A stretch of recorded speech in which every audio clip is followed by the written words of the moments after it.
আজকের এই exclusive private ব্যাংকের সেশনটিতে যে যেখান থেকে যুক্ত হয়ে গেছেন সকলকে জানাচ্ছি টার্নিং পয়েন্ট জব এডের পক্ষ থেকে অসংখ্য অসংখ্য ধন্যবাদ।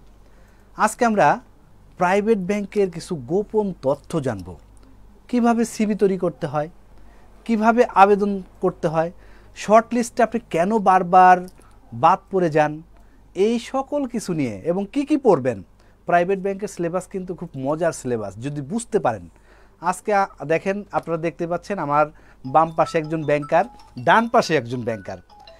একজন ব্যাংকারই জানেন কিভাবে ব্যাংকের চাকরিগুলোতে, কম্পিটিটিভ এক্সামগুলোতে ভালো করতে হয়।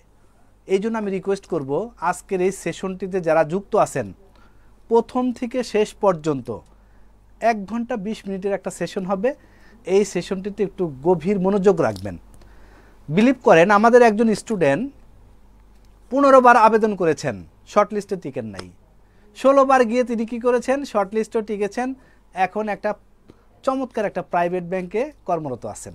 এই জন্য আপনারা কি করেন, 2-1টা আবেদন করার পরে হতাশ হয়ে যান, এটা করা যাবে না। আজকের সেশনটা একটু দেখেন, আশা করছি আপনাদের অনেক বেশি ভালো লাগবে। আমরা একটু চলে যাই শ্রদ্ধেয় তারেক স্যারের কাছে। Sir please. আপনাদের অনেকগুলো কোয়েরি থাকে, অনেক প্রশ্ন থাকে আপনার রিগার্ডিং প্রাইভেট ব্যাংক। আমি পুরোটা সময় আমার সাথে সাইফুল থাকবে। হ্যাঁ, ঘটনাচক্রে বর্তমানে আমি এখন একজন গভর্নমেন্ট ব্যাংকার। তবে আপনাদের এই যে আপনারা এখন যে সেশনগুলো মানে যেই পর্যায়ে আছেন সেই পর্যায়গুলো পার করে আসার আমার যথেষ্ট অভিজ্ঞতা আছে। এবং সাইফুল তো one of the best bank, মানে ইন প্রাইভেট যে সেক্টর, আমাদের বাংলাদেশের যে প্রাইভেট কমার্শিয়াল ব্যাঙ্কগুলো আছে তার মধ্যে বলা যায় যে মানে একটা লিডিং ব্যাংকে এসে কর্মরত আছে। হ্যাঁ, এবং তার হচ্ছে গিয়ে বিআইবিএম থেকে যেহেতু এমবিএম হয়ে গেছে, সো তার টিচার, তার ফ্রেন্ডস অনেকেই আছে যারা হচ্ছে গিয়ে প্রাইভেট ব্যাংকের সাথে খুব ক্লোজলি রিলেটেড। তো আমরা দুজন মিলে চেষ্টা করব আপনাদের এই যে কোয়েরিগুলো, সেই কোয়েরিগুলোর অ্যান্সার দেওয়ার। ধৈর্য ধরে আমার সাথে থাকতে হবে। হ্যাঁ, একটু ধৈর্য ধরে আমার সাথে সবাই থাকতে হবে। আমরা 1 ঘন্টা কথা বলবো, 20 মিনিট আপনাদের কোশ্চেনের অ্যান্সার করব। সব মিলে 1 ঘন্টা 20-30 মিনিটের মধ্যে শেষ হয়ে যাবে ইনশাল্লাহ সেশনটা। ঠিক আছে? ওকে সাইফুল প্লিজ। শুরুতেই হচ্ছে আপনারা যারা যারা যুক্ত আছেন সকলকে হচ্ছে টার্নিং পয়েন্টের পক্ষ থেকে শুভেচ্ছা। এবং শুরুতে একটা জিনিস একটু আমাকে বলবেন, আপনারা আসলে শুনতে পাচ্ছেন কিনা, মানে একদম সাউন্ডটা একদম ঠিকঠাক আছে কিনা সেটা একটু জানাবেন। এবং সেই জায়গা থেকে আপনাদের যে কুইরিজগুলো থাকবে, যে প্রশ্নগুলো থাকবে, সেইটা আসলে উত্তরগুলো আমরা হচ্ছে কমেন্ট বক্সে করে ফেলবেন এবং আমরা সেটার উত্তরগুলো দিতে থাকবো। আচ্ছা, শুরুতে একটা কথা বলবো। দেখেন, আমাদের দেশের বর্তমানে আমরা যদি শুরুতে যদি বলি, দেখেন একদম যদি আমরা যারা হচ্ছে ব্যাংকার হইতে চাই, একটু পারমুটেশন কম্বিনেশন যদি করি, দেশে মোটামুটি হচ্ছে 61টা ব্যাংক আছে, যার ভিতরে গভর্নমেন্ট ব্যাংকগুলো যদি বাদ দেন, বা মোটামুটি যদি একদম বাংলাদেশ ব্যাংক থেকে শুরু করে গভর্নমেন্ট ব্যাংক যদি বাদ দেন, মোটামুটি এই 61টা ব্যাংকের ভিতর থেকে মোরলেস 50টা ব্যাংক আছে যেগুলো প্রাইভেট মালিকানাধীন ব্যাংক। প্রাইভেট মালিকানাধীন ব্যাংক বলতে বুঝাই যে ব্যাংকগুলো সরকারিভাবে পরিচালিত হয় না বা সরকারি মালিকানাধীন না। তাহলে যদি চিন্তা করেন, রেশিওটাই কিন্তু বড়। এবং এই 50টা ব্যাংকের থেকে মোটামুটি কতগুলো ব্যাংকে পরীক্ষা হয়। এবং আমরা নর্মালি কী করি, বড় একটা মানুষজন দেশের যারা জব সিকার, বিশেষ করে যারা ব্যাংকার হইতে চাই, তাদের ভিতরে বেশ বড় একটা পোর্শন শুধুমাত্র এই যে বাদবাকি যে ব্যাংকগুলো আছে ওই ব্যাংকগুলোর পিছনে আমরা ছুটতে থাকি। এবং ওই ব্যাংকগুলোর জায়গা থেকে আপনাকে অল্প সময়ের ভিতরে একটা মোটামুটি নিশ্চিত একটা ভবিষ্যৎ ম্যানেজ করার জন্য আপনাকে অন্ততপক্ষে এই 50টা জায়গায় যেখানে মেজরিটি পোর্শন আছে সেই জায়গাতে আমাদের একটু নক দেওয়ার দরকার, বা সেই জায়গাতে একটু ট্রাই করা দরকার। সেই জন্যই আসলে মূলত আমরা এখানে এসেছি। এবং সেইটা নিয়ে আগামী সময় যে 1 ঘন্টা 20 মিনিটের একটা সেশন হবে, সেখানে আমরা এই ব্যাপারগুলো নিয়ে বিস্তারিত আলোচনাগুলো করব। স্যার ঠিক আছে, ওকে, থ্যাংক ইউ সাইফুল। আমরা হচ্ছে গিয়ে চলে আসি এখন আমাদের মানে যে টপিকগুলো আমরা আজকে ডিসকাস করবো। আমি জাস্ট একটা সামারাইজ করি। হ্যাঁ, যে আপনি কেন আপনার ক্যারিয়ারে এই মুহূর্তে প্রাইভেট ব্যাংকটাকে বেছে নেবেন। ঠিক আছে, আপনি তো অনেক কিছু বাঁচতে পারেন, প্রাইভেট ব্যাংক কেন বেছে নেবেন, হাউ টু স্টার্ট, আপনি কিভাবে শুরু করবেন। ঠিক আছে, হোয়াট টু রিড, আপনি কি পড়বেন, স্টাডি ম্যাটেরিয়াল আপনার কি হওয়া উচিত। ঠিক আছে, turning point as a guide আপনাকে কিভাবে হেল্প করবে। আর হচ্ছে গিয়ে job of private bank as a career, আপনি যদি একটা ক্যারিয়ার হিসেবে আপনার প্রাইভেট ব্যাংকটাকে ক্যারিয়ার হিসেবে নিয়েই নেন, ঠিক আছে, তাহলে আপনি আলটিমেটলি লুজার হবেন নাকি গেইনার হবেন। হ্যাঁ, এই বিষয়গুলো নিয়ে সংক্ষিপ্ত আলোচনা থাকবে। সো আমি তো থাকবই, আমার সাথে সাইফুল থাকবে। আমরা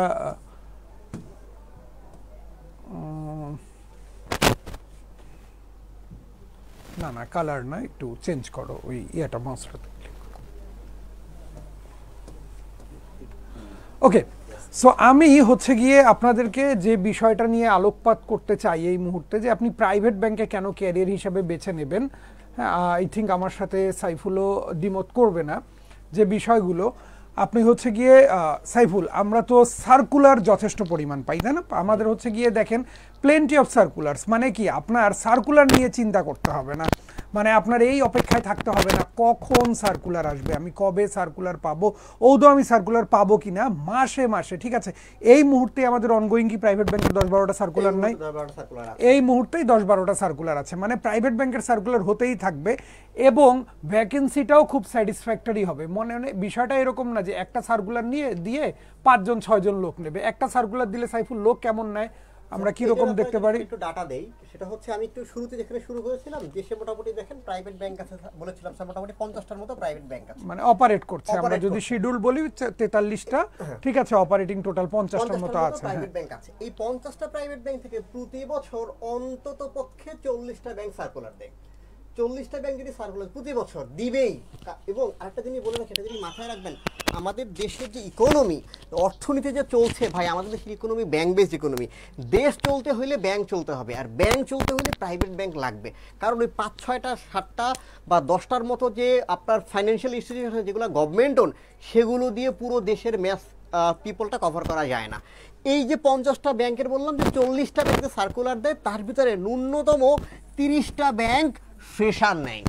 শুনতে অবাক লাগতে পারে, প্রতি বছর ন্যূনতম 30টা ব্যাংক ফ্রেশার নেয়।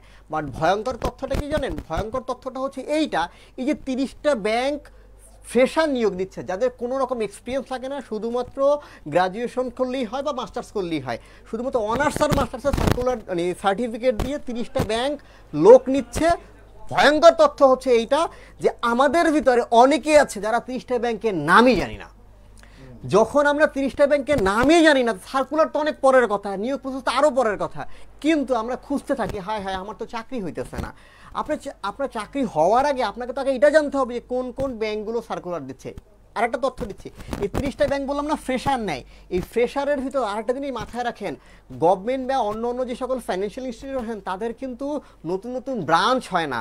বাংলাদেশে প্রতি বছর যে পরিমাণ ব্যাংক এক্সপ্যান্ড করতেছে, তার মানে হচ্ছে আগামী 10-15-20 বছর স্বাভাবিকভাবেই ব্যাংকের ব্রাঞ্চের পরিমাণ বাড়বে। এখনও অনেক জায়গা আছে, অনেক জেলা আছে, অনেক উপজেলা আছে, যে সকল জায়গায় অনেক ব্যাংকের ব্রাঞ্চ পৌঁছায় পর্যন্ত নাই। তার মানে হচ্ছে এই ইন্ডাস্ট্রিটা একটা গ্রোয়িং ইন্ডাস্ট্রি, এটা বাড়তেছে। যদি বাড়তে থাকে আগামী দিনগুলোতে আপনার কেরিয়ার অপরচুনিটি এখানে বাড়বে। দেখেন একটা জিনিস বলে রাখি, একটা সময় ছিল যখন টেলিকমিউনিকেশন ইন্ডাস্ট্রিতে মানুষ চাকরি করতে চাইতো, এখন সেটা চায় না। কেন? কারণ ইন্ডাস্ট্রিটা ফল করতেছে। আর ব্যাংক এমন একটা ইন্ডাস্ট্রি আমাদের দেশের, যে ইন্ডাস্ট্রিতে আগামী 5 বছর পরে ইন্ডাস্ট্রিটা আরও বড় হবে, কমার সুযোগ নাই, এবং ম্যান পাওয়ার আরও বাড়বে। যেখানে আপনার কেরিয়ারের গ্রোথের সুযোগ আছে, যেখানে প্রতি বছর এত ব্যাপক সার্কুলার আছে, এবং মোরললেস প্রতিটা সার্কুলারে মোরললেস 1 থেকে 150 লোক নেয়। ঠিক আছে, তার মানে যদি 30টা সার্কুলার থাকে, এবং আরও একটা জিনিস বলে 30টা ব্যাংক কিন্তু সার্কুলার কিন্তু একটা হয় না। এমনও ব্যাংক আছে যে সকল ব্যাংক বছরে 3টা সার্কুলার দেয়, কোনো কোনো ব্যাংক বছরে 2টা সার্কুলার দেয়। তার মানে হচ্ছে সারা বছর ব্যাপী, বছরের এমন কোনো সময় থাকে না, ঠিক আছে, যে সময়ে প্রাইভেট ব্যাংকের সার্কুলার থাকে না। সবসময় কোনো না কোনো সার্কুলার থাকে, সবসময় এই নিয়োগ প্রসেসটা চলতে থাকে। তার মানে হচ্ছে আপনাকে সার্কুলার নিয়ে চিন্তা করতে হবে না। আর ভ্যাকেন্সির কথা যেহেতু বললাম যে ইন্ডাস্ট্রিটা বাড়তেছে, তার মানে ভ্যাকেন্সি দিন দিন বাড়বে, কমার সুযোগ নাই। আমার কথা কি বুঝতে পেরেছেন কি? খুবই চমৎকার একটা তথ্য, একটু সবাই মনোযোগ দিয়ে শোনেন। যেমন সাইফুল হচ্ছে গিয়ে খুব ভালো একটা প্রাইভেট ব্যাংকে আছে, বাট সাইফুলেরই ব্যাংকের মানে হচ্ছে গিয়ে আপনার লিডিং পর্যায়ের যে প্রাইভেট ব্যাংকগুলো বলি, সেটা সাইফুলেরই ব্যাংকের কিন্তু এখন পর্যন্ত 64 শাখায় মানে 64 জেলায় কিন্তু এখন পর্যন্ত ব্রাঞ্চ পৌঁছায় নাই। তো ডেফিনেটলি যেহেতু একটা গ্রোয়িং সেক্টর, এবং হচ্ছে গিয়ে কি আপনার তারা বিজনেস গ্রোথ চায়, বিজনেস গ্রোথ আপনি হচ্ছে বাংলাদেশের একটা পোর্শনের মানুষকে আপনি ফেলে রেখে গ্রোথ আনতে পারবেন না। ফর এক্সাম্পল, উত্তরবঙ্গে আপনার পর্যাপ্ত পরিমাণ শাখা নাই, তাহলে উত্তরবঙ্গের মানুষকে আপনি সাইড করে আপনি কিন্তু পর্যাপ্ত পরিমাণ গ্রোথ আনতে পারবেন না, এটা কোয়াইট ইম্পসিবল। সো আপনার কি করতে হবে? ইনক্লুসিভ হইতে হবে, সবাইকে ইনক্লুড করতে হবে। এখন প্রাইভেট ব্যাংকগুলো যদি সবাইকে ইনক্লুড করতে চায়, তাহলে তাদের শাখা বাড়ানোর আর কোনো বাড়ানো ছাড়া আর কোনো অপশন নাই। এবং দিন দিন এটা শুধু বাড়বে, এটা কমার কিন্তু কোনো সুযোগ নাই। উদাহরণস্বরূপ স্যার একটা তথ্য দিয়ে দেয়, যেমন আমার ব্যাংকের টোটাল বরিশাল বিভাগে মাত্র 2টা ব্রাঞ্চ। চিন্তা করা যায় বরিশাল বিভাগে 6টা জেলা, 6টা জেলায় ব্রাঞ্চ কয়টা? 2টা। ঠিক আছে, যেখানে বরিশাল শহরই ডিজার্ভ করে 2টা থেকে 3টা ব্রাঞ্চ। একটা ভালো মানের প্রাইভেট ব্যাংকের কাছে বরিশাল শহরটাই, শুধু বরিশাল যে মেগা আপনার হচ্ছে গিয়ে যে আমার সিটি কর্পোরেশন, এই সিটি কর্পোরেশনই 2টা থেকে 3টা ব্রাঞ্চ মানে ডিজার্ভ করে, সেই জায়গায় পুরো বরিশাল বিভাগে 2টো ব্রাঞ্চ। তো ধরে নেন আমি আশা রাখতে পারি আগামী 3, 4, 5 বছরে এই বাকি 6টা জেলায় 6টা ব্রাঞ্চ, বাকি 5টা জেলায় 5টা ব্রাঞ্চ এবং বরিশালে আরো 2টা ব্রাঞ্চ, তাহলে 7টা ব্রাঞ্চ কিন্তু এখানেই হয়ে যাচ্ছে। ঠিক আছে, তার মানে হচ্ছে মানে আপনার এখন যে কন্ডিশনটা আছে, আপনার তো কেরিয়ার ভাই 30 বছরের শেষ না, আপনার কেরিয়ারটা 30 বছরের শুরু, আপনাকে তো 60 বছর পর্যন্ত থাকতে হবে। তার মানে আপনি এমন একটা ইন্ডাস্ট্রিতে থাকা উচিত যে ইন্ডাস্ট্রিতে আপনাকে আরও 30 বছর আপনি খুব স্মুথলি চলে যাবে, আপনার কেরিয়ারটা চলবে। তো সেইটার জন্য ব্যাংক বা প্রাইভেট ব্যাংক হচ্ছে অন অফ দ্য বেস্ট, এবং আমার কাছে মনে হয় সব থেকে ভালো একটা অপশন। পরবর্তীতে যেটা বলছে ফার্স্ট রিক্রুটমেন্ট প্রসেস, দেখেন প্রাইভেট ব্যাংকের ব্যাপারটা হচ্ছে এইরকম, এদের লোক লাগে, আপনাকে নিয়োগ দিবে, আপনাকে কাজে বসাই দিবে, ব্যাংকের গ্রোথ হবে। এদের এই সময় না, কারণ এদের তো টার্গেট থাকে এবং এদের তো একটা নির্দিষ্ট পরিমাণ প্রফিটের টার্গেট থাকে, নির্দিষ্ট পরিমাণ হচ্ছে তাদের গ্রোথের টার্গেট থাকে। তার মানে হচ্ছে আপনাকে বসায় রেখে 6 মাস যদি আপনাকে পিছায় রাখে, তাতে কিন্তু ব্যাংকে লাভ নাই। তার মানে ব্যাংক সবসময় চায় সব থেকে ফাস্টেস্ট প্রসেসে, একদম শর্ট টাইমে। এমনও আছে মোরাললেস, আপনি যদি চিন্তা করেন একটা প্রাইভেট ব্যাংকে নিয়োগ হইতে, মানে একদম আপনি যখন অ্যাপ্লাই করেন, অ্যাপ্লাই করা থেকে শুরু করে নিয়োগ পাইতে মোটামুটি 3 মাসের মতো সময় লাগে। 3 মাসের ভিতরে ফুল রিক্রুটমেন্ট প্রসেস থেকে শুরু করে অ্যানালাইসিস থেকে শুরু করে আপনার জয়নিং হয়ে যায়। তার মানে হচ্ছে যেইখানে অন্য অন্য গভর্নমেন্ট ব্যাংকগুলোতে কিন্তু আপনাকে অ্যাপ্লাই শুরু হইতেই মোটামুটি যে ডিউরেশনটা, অ্যাপ্লাই ডিউরেশনটা 1-1.5 মাস দেয়, তারপরে তো মোটামুটি আপনি যদি দেখেন প্রায় 1 থেকে 1.5 বছরের একটা প্রসেস থাকে ফুল আপনার জয়নিং পর্যন্ত। রেজাল্ট আসা একটা আলাদা ব্যাপার, বাট ফুল জয়নিং পর্যন্ত যখন আপনি অ্যাপ্লাই করেছেন, যে ডেটে আপনি অ্যাপ্লাই করেছেন, যে ডেটে জয়েন করেছেন, দুইটার ভিতরে দেখবেন মোরাললেস 1 থেকে 1.5 বছরের একটা গ্যাপ থাকে, যেখানে প্রাইভেট ব্যাংকের গ্যাপটা হচ্ছে 3 মাস। তো এই 3 মাসের যদি গ্যাপ হয়, তার মানে হচ্ছে মানে অ্যাপ্লিকেশন করার থেকে আপনার রিক্রুটমেন্টটা পর্যন্ত হয়তো 3 মাসের মধ্যে হয়ে যাবে। ঠিক আছে, এত দ্রুত হয়। হ্যাঁ, তার মানে ব্যাপারটা হচ্ছে যিনি আপনি যারা প্রাইভেট ব্যাংক ফোকাস করছেন, হ্যাঁ, তারা যদি কোনো কারণে ব্যর্থ হন, ব্যর্থ হওয়ার যে আপনার শোক, সেটাও করার সময় পাবেন না। আবার যদি ছোট ছোট সাফল্য আসে, সাফল্যেরও আনন্দে হয়তো মাতোয়ারা হতে পারবেন না। এরপরে একের পর এক পরীক্ষা দিতে থাকবে, মানে আপনি পারবেন। সো এই বিষয়টা হচ্ছে গিয়ে সবচেয়ে লুক্রিয়েটিভ বিষয়, যে আপনি হচ্ছে খুবই দ্রুত একটা প্রক্রিয়ার মধ্যে। এমনি আমরা জানি অন্যান্য যে কোনো চাকরির থেকে ব্যাংকের, সেটা যদি আপনি গভর্নমেন্ট সেক্টরে চিন্তা করেন, অন্য যে কোনো গভর্নমেন্ট চাকরি থেকে ব্যাংকের চাকরির প্রসেসটা খুবই স্মুথ এবং খুবই ফাস্ট হয়। সেই জায়গায় প্রাইভেট ব্যাংক যদি বলি, আমার কাছে মনে হয় প্রাইভেট ব্যাংকের নিয়োগ প্রক্রিয়াটা 3 থেকে 4 গুণ ফাস্ট। কার সাপেক্ষে? বা আপনার সরকারি ব্যাংকগুলোর সাপেক্ষে। সো মধু জিজ্ঞাসা করেছেন আপনারা কোন ব্যাংকে আছেন, সেটা আপনারা হাইলাইটস করছেন না কেন? সঙ্গত কারণ আছে। হ্যাঁ, আপনিও ব্যাংকার হন, ব্যাংকার হলে বুঝবেন। ঠিক আছে, হ্যাঁ, ইনশাল্লাহ। তবে আপনি এটুকু নিশ্চিত থাকতে পারেন, আমরা খুব ভালো ভালো ব্যাংকে ভালো ভালো অবস্থানে চাকরি করছি। আচ্ছা, প্রয়োজনে ইনবক্সে নক দিবেন। হ্যাঁ, ওকে। তাহলে আচ্ছা, এরপরে স্যার যদি পরের টপিকটাতে যদি একটু আমরা যাই, দেখেন এই যে আমরা যে বললাম, ঠিক আছে, সার্কুলার অনেকগুলো হবে, স্যাটিসফ্যাক্টরি, ঠিক আছে, ইয়ে থাকবে, আপনার পোস্ট থাকবে। এখন সার্কুলার কি কি হতে পারে, সাইফুল এটা নিয়ে একটা আলোচনা করবে, এবং আমি সাইফুলকে এটার সাথে সাথে এই মুহূর্তেই আমরা অনেক মানুষ যুক্ত হয়ে গেছি দুটা মাধ্যমে, ফেসবুক লাইভে এবং জুমে। এখন সাইফুল আমরা ওই দুটা বিষয়কে একটু প্লিজ প্রাধান্য দেব, যে কেন আমরা শর্ট লিস্ট হচ্ছি না এবং শর্ট লিস্টেড হওয়ার জন্য আমাদের কি করা দরকার এই পদগুলোর সাথে সামঞ্জস্যতা রেখে। আচ্ছা, এইটা পদগুলোর সামঞ্জস্য রাখতে হয়। আগে একটু আমাদের পদগুলো নিয়ে আমরা একটু কথা বলে ফেলি, যে হ্যাঁ, এন্ট্রি লেভেলের হাইয়েস্ট পোস্টটা হচ্ছে এমটিও, হ্যাঁ, যেটা আপনার সিনিয়র অফিসার সমমান।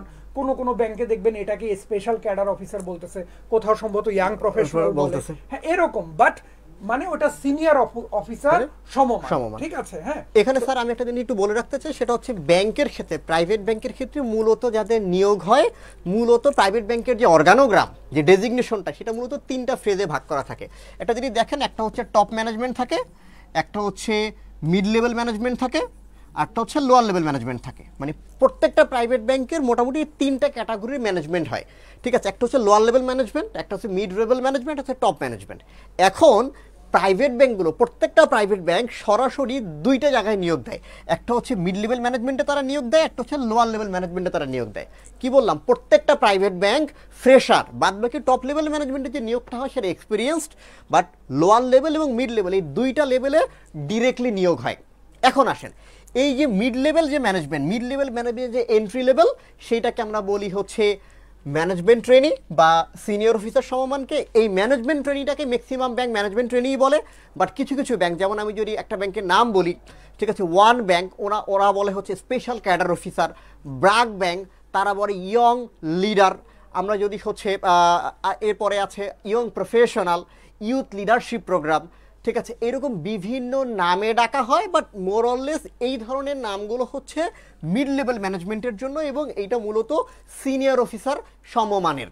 এবং লেভেলটা কোথায় ব্যাংকের, তারা মিড লেভেল ম্যানেজমেন্ট থেকে শুরু করে টপ লেভেল ম্যানেজমেন্টে গিয়ে তার কেরিয়ারটা শেষ হয়। আর একটা হচ্ছে লোয়ার লেভেল ম্যানেজমেন্ট। এই লোয়ার লেভেল ম্যানেজমেন্টের পোস্টগুলো সাধারণত একদম এন্ট্রি লেভেল, একদম অনেক ক্ষেত্রে। এবং আরেকটা জিনিস বলে রাখি, এই মিড লেভেল ম্যানেজমেন্টে থাকার জন্য একজন জিজ্ঞাসা করেছে মাস্টার্স লাগবে নাকি শুধু অনার্সে চলবে। প্রথম কথা হচ্ছে, সাধারণত প্রাইভেট ব্যাংকের এই মিড লেভেল ম্যানেজমেন্টে যে নিয়োগটা হয় সেখানে মাস্টার্স লাগে। আর আপনার যদি অনার্স থাকে তাহলে আপনি লোয়ার লেভেল ম্যানেজমেন্টে অ্যাপ্লাই করতে পারবেন। এখন লোয়ার লেভেল ম্যানেজমেন্টের পোস্টগুলো কী কী হয়, সেই পোস্টগুলো হয় হচ্ছে, দেখেন যে প্রবেশনারি অফিসার, এখানে আছে assistant officer, trainee assistant officer, junior officer, trainee junior officer, transaction service officer, তারপর ট্রেনি অ্যাসিস্ট্যান্ট অফিসার। বিভিন্ন ব্যাংক বিভিন্ন নামে ডাকে, ঠিক আছে। কোনো কোনো ক্ষেত্রে আবার এরকমও আছে যে junior officer grade 1 grade 2, officer grade 1 grade 2, ঠিক আছে, এরকম deputy junior officer, deputy junior officer cash, ঠিক আছে। এবং এই প্রত্যেকটার সাথে কিন্তু ক্যাশ হয়। এবং মোরলেস এই সার্কুলারগুলো হয় হচ্ছে লোয়ার লেভেল ম্যানেজমেন্ট থেকে। এবং তার মানে হচ্ছে একদম ইনিশিয়াল যেখান থেকে অফিসার র্যাঙ্কটা শুরু হয় বা ব্যাংকার গ্রেডটা শুরু হয়, সেখান থেকে আপনি কেরিয়ারটা যদি শুরু করতে চান তখন আপনি এইখান থেকে শুরু করতে পারেন। এবং এইখান থেকে অ্যাপ্লাই করার জন্য আপনার শুধুমাত্র অনার্স থাকলে ম্যাক্সিমাম ব্যাংকে অ্যাপ্লাই করা যায়। এখন আসেন শর্ট লিস্টের। এখন অনেক ক্ষেত্রে কি হয়, এই শর্ট লিস্টের ব্যাপারটা স্যার যেহেতু বলেন, আমি আসলে সেটার সাথে লিঙ্ক করার জন্য বললাম। এখন মনে করেন আপনি যেখানে সিবিটা ড্রপ করেছেন, এখন একটা জিনিস দেখেন, একই ব্যাংকের যখন মিড লেভেল ম্যানেজমেন্ট আর লোয়ার লেভেল ম্যানেজমেন্টের সার্কুলার থাকবে, আপনি তো দুই জায়গাতে শর্ট লিস্টেড হবেন না। হইতে পারে আপনি অ্যাপ্লাই করেছেন মিড লেভেল ম্যানেজমেন্ট ট্রেনিতে অ্যাপ্লাই করেছেন, এখন হয়তো বা সেখানে আপনাকে শর্ট লিস্টেড করে না। এর মানে এইটা না ওই ব্যাংক আপনাকে শর্ট লিস্টেড করবে না, এর মানে এইটা না ওই ব্যাংকের লোয়ার লেভেল ম্যানেজমেন্ট আপনি এন্ট্রি নিতে পারবেন না। কথা কি বুঝতে পেরেছেন? তার মানে হচ্ছে এটা ডিপেন্ড করে আপনি কোন ডেজিগনেশনে অ্যাপ্লাই করেছেন, কোন ব্যাংকে অ্যাপ্লাই করেছেন, এইটার উপরে কিছুটা। এখন আসলে কি বললাম, কিছুটা ডিপেন্ড করে, বাট বাদ বাকিটা ডিপেন্ড করে হচ্ছে আপনার উপরে। কেন দেখেন, আমি একটা উদাহরণ দিই, ব্যাংকের নামটা না বলি, খুব ইন্টারেস্টিং একটা তথ্য আপনার সাথে শেয়ার করি। এবং আপনারা যদি বুঝতে পারেন তাহলে বুঝে নেন, কিছু তথ্য আমি আপনাকে দিয়ে দিই। ব্যাংকটা মোরলেস প্রচুর সার্কুলার দেয় প্রতি বছর। যে ব্যাংকটা প্রচুর সার্কুলার দেয় এইটা সেই রকম একটা ব্যাংক, এবং মোটামুটি প্রতি বছর মনে করেন 200-300-500 লোক নেয় প্রতি বছর। ওই একটা ব্যাংকে 200-300-500 লোক নেয়। ব্যাপারটা হচ্ছে ওইখানে যখন আপনি অ্যাপ্লাই করেন, অ্যাপ্লাই করার সময় ওরা একটা অপশন দেয়, লেখা থাকে এরকম পুরো অ্যাপ্লাইটার পরে, যে আপনি আপনার এই ব্যাংকে পরিচিত কেউ আছে কিনা। ইন্টারেস্টিংলি আমরা কি করি জানেন, আমরা সবসময় চেষ্টা করি যে পরিচিত কেউ থাকা তো ভালো। তাহলে কি হয়, তাহলে হচ্ছে আমরা একটু বলে দিই যে উনি আছে, উনি অমুক ডেজিগনেশনে আছে, বা আমার ফ্যামিলি মেম্বার একজন আছে, এবং আমরা সেখানে ইয়েস দেই বা ডিটেলসটা লিখে দেই। ব্যাপারটা হচ্ছে একটা, ওই ব্যাংকের এইচআর পলিসিটাই এমন, আপনি যদি ওইখানে ইয়েস দেন, আপনার ব্যাংকের যদি পরিচিত কেউ থাকে, তাহলে ওরা আপনাকে শর্ট লিস্টেড করবে না।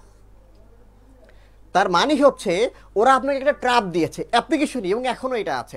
রিসেন্টলি সার্কুলারটা শেষ হয়েছে, 15 দিন থেকে 1 মাসের মতো হবে সার্কুলারটা শেষ হয়েছে। আপনি যদি এখানে ইয়েস দেন, ওরা আপনাকে জিন্দিগিতেও শর্ট লিস্টেড করবে না। এই একটা ব্যাপার। আপনারা একজন কমেন্টসের ব্যাংকে একটা ব্যাংকের নাম লিখেছেন, আমি সেই ব্যাংকের ব্যাপারে বলবো। ওই ব্যাংকে আপনি যদি একবার রিজেক্ট হন, জিন্দিগিতেও আপনাকে আর ডাকবে না। মানে আপনি একবার বাদ পড়েছেন মানে আপনি বাদ পড়েছেন।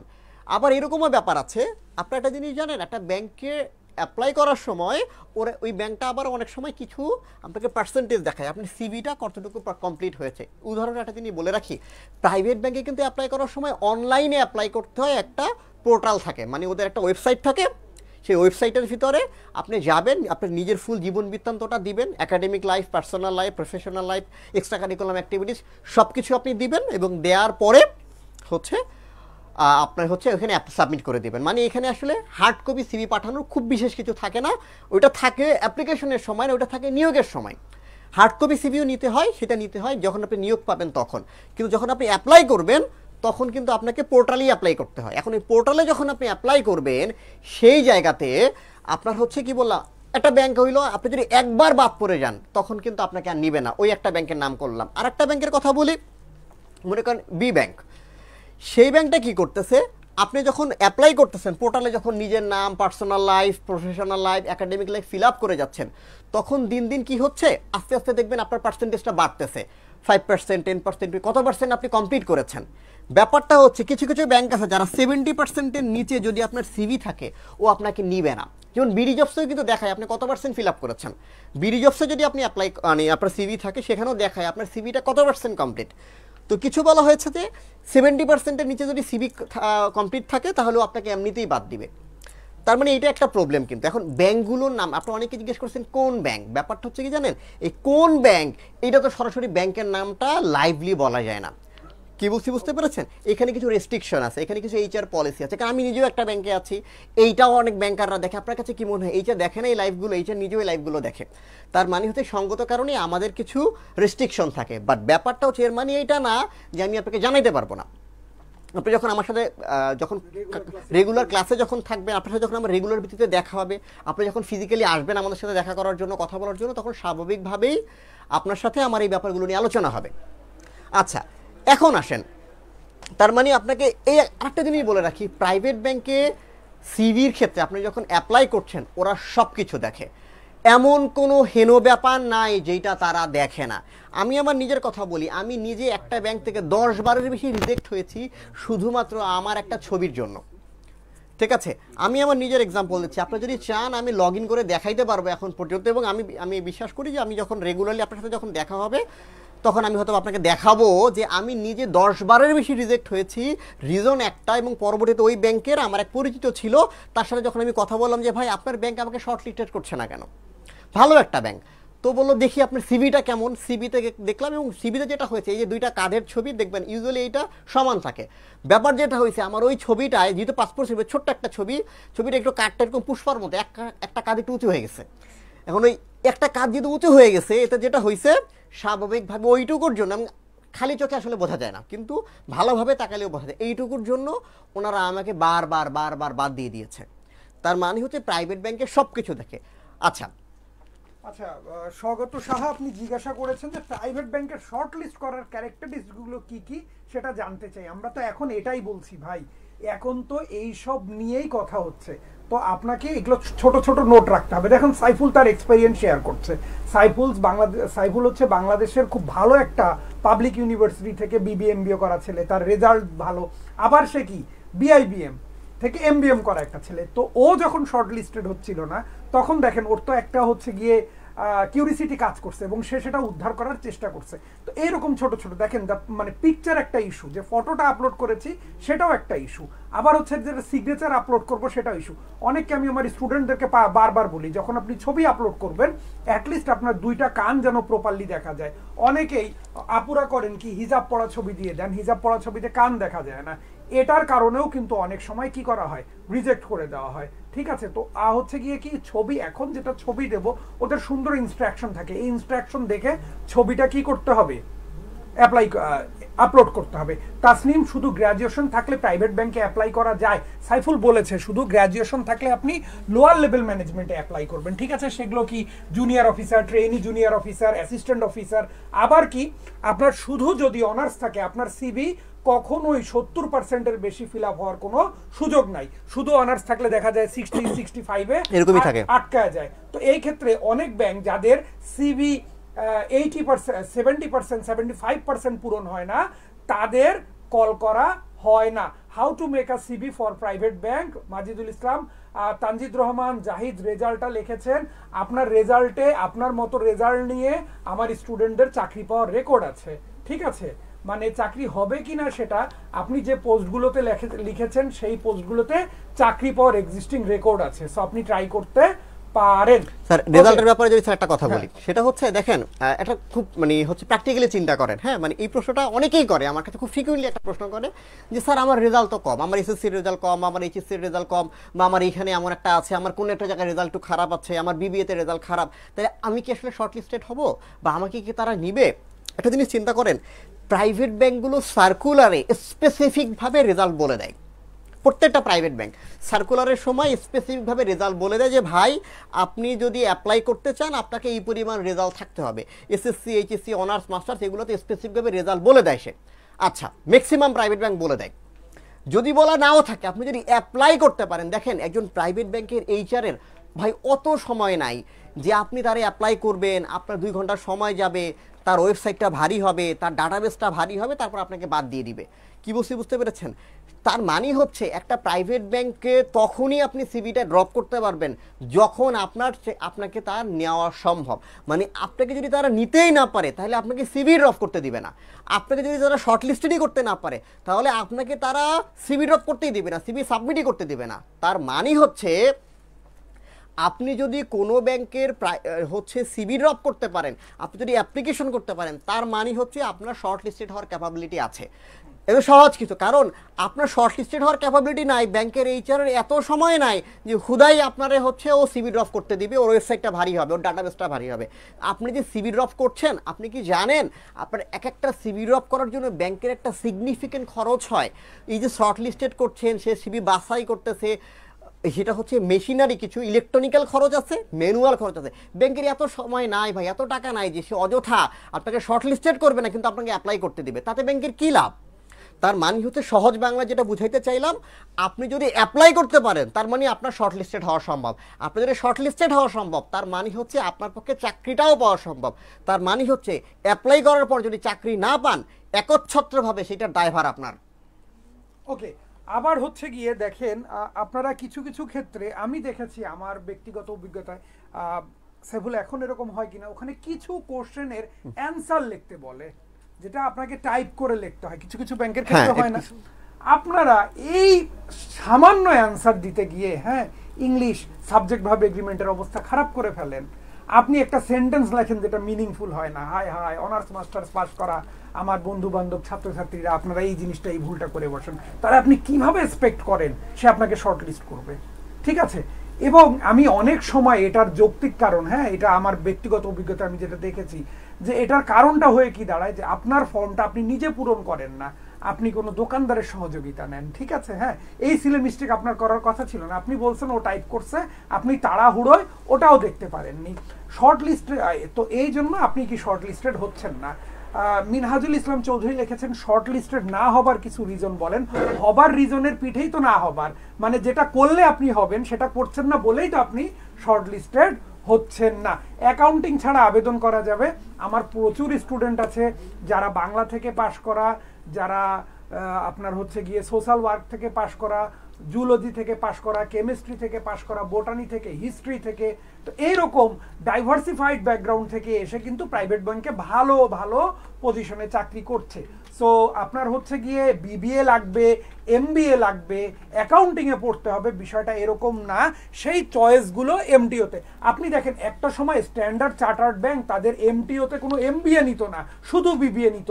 মানে অনেক আগের কথা বলছি, মানে শুধু ফ্রেশার মাত্র বিবিএ কমপ্লিট করছে, ঢাকা ইউনিভার্সিটির কোনো একটা ডিপার্টমেন্ট থেকে, আইবিএ থেকে সরাসরি রিক্রুট করছে, এরকম কিন্তু একটা সময় চলতো। তার মানে কি তখন কি ব্যাপারটা এরকম ছিল যে এমবিএ থাকলে স্ট্যান্ডার্ড চার্টারের চাকরি হবে না? ওরা ফ্রেশ ব্লাডটাকে কি করছে, গুরুত্ব দিয়েছে। তো এরকম বেশ কিছু বিষয় থাকে।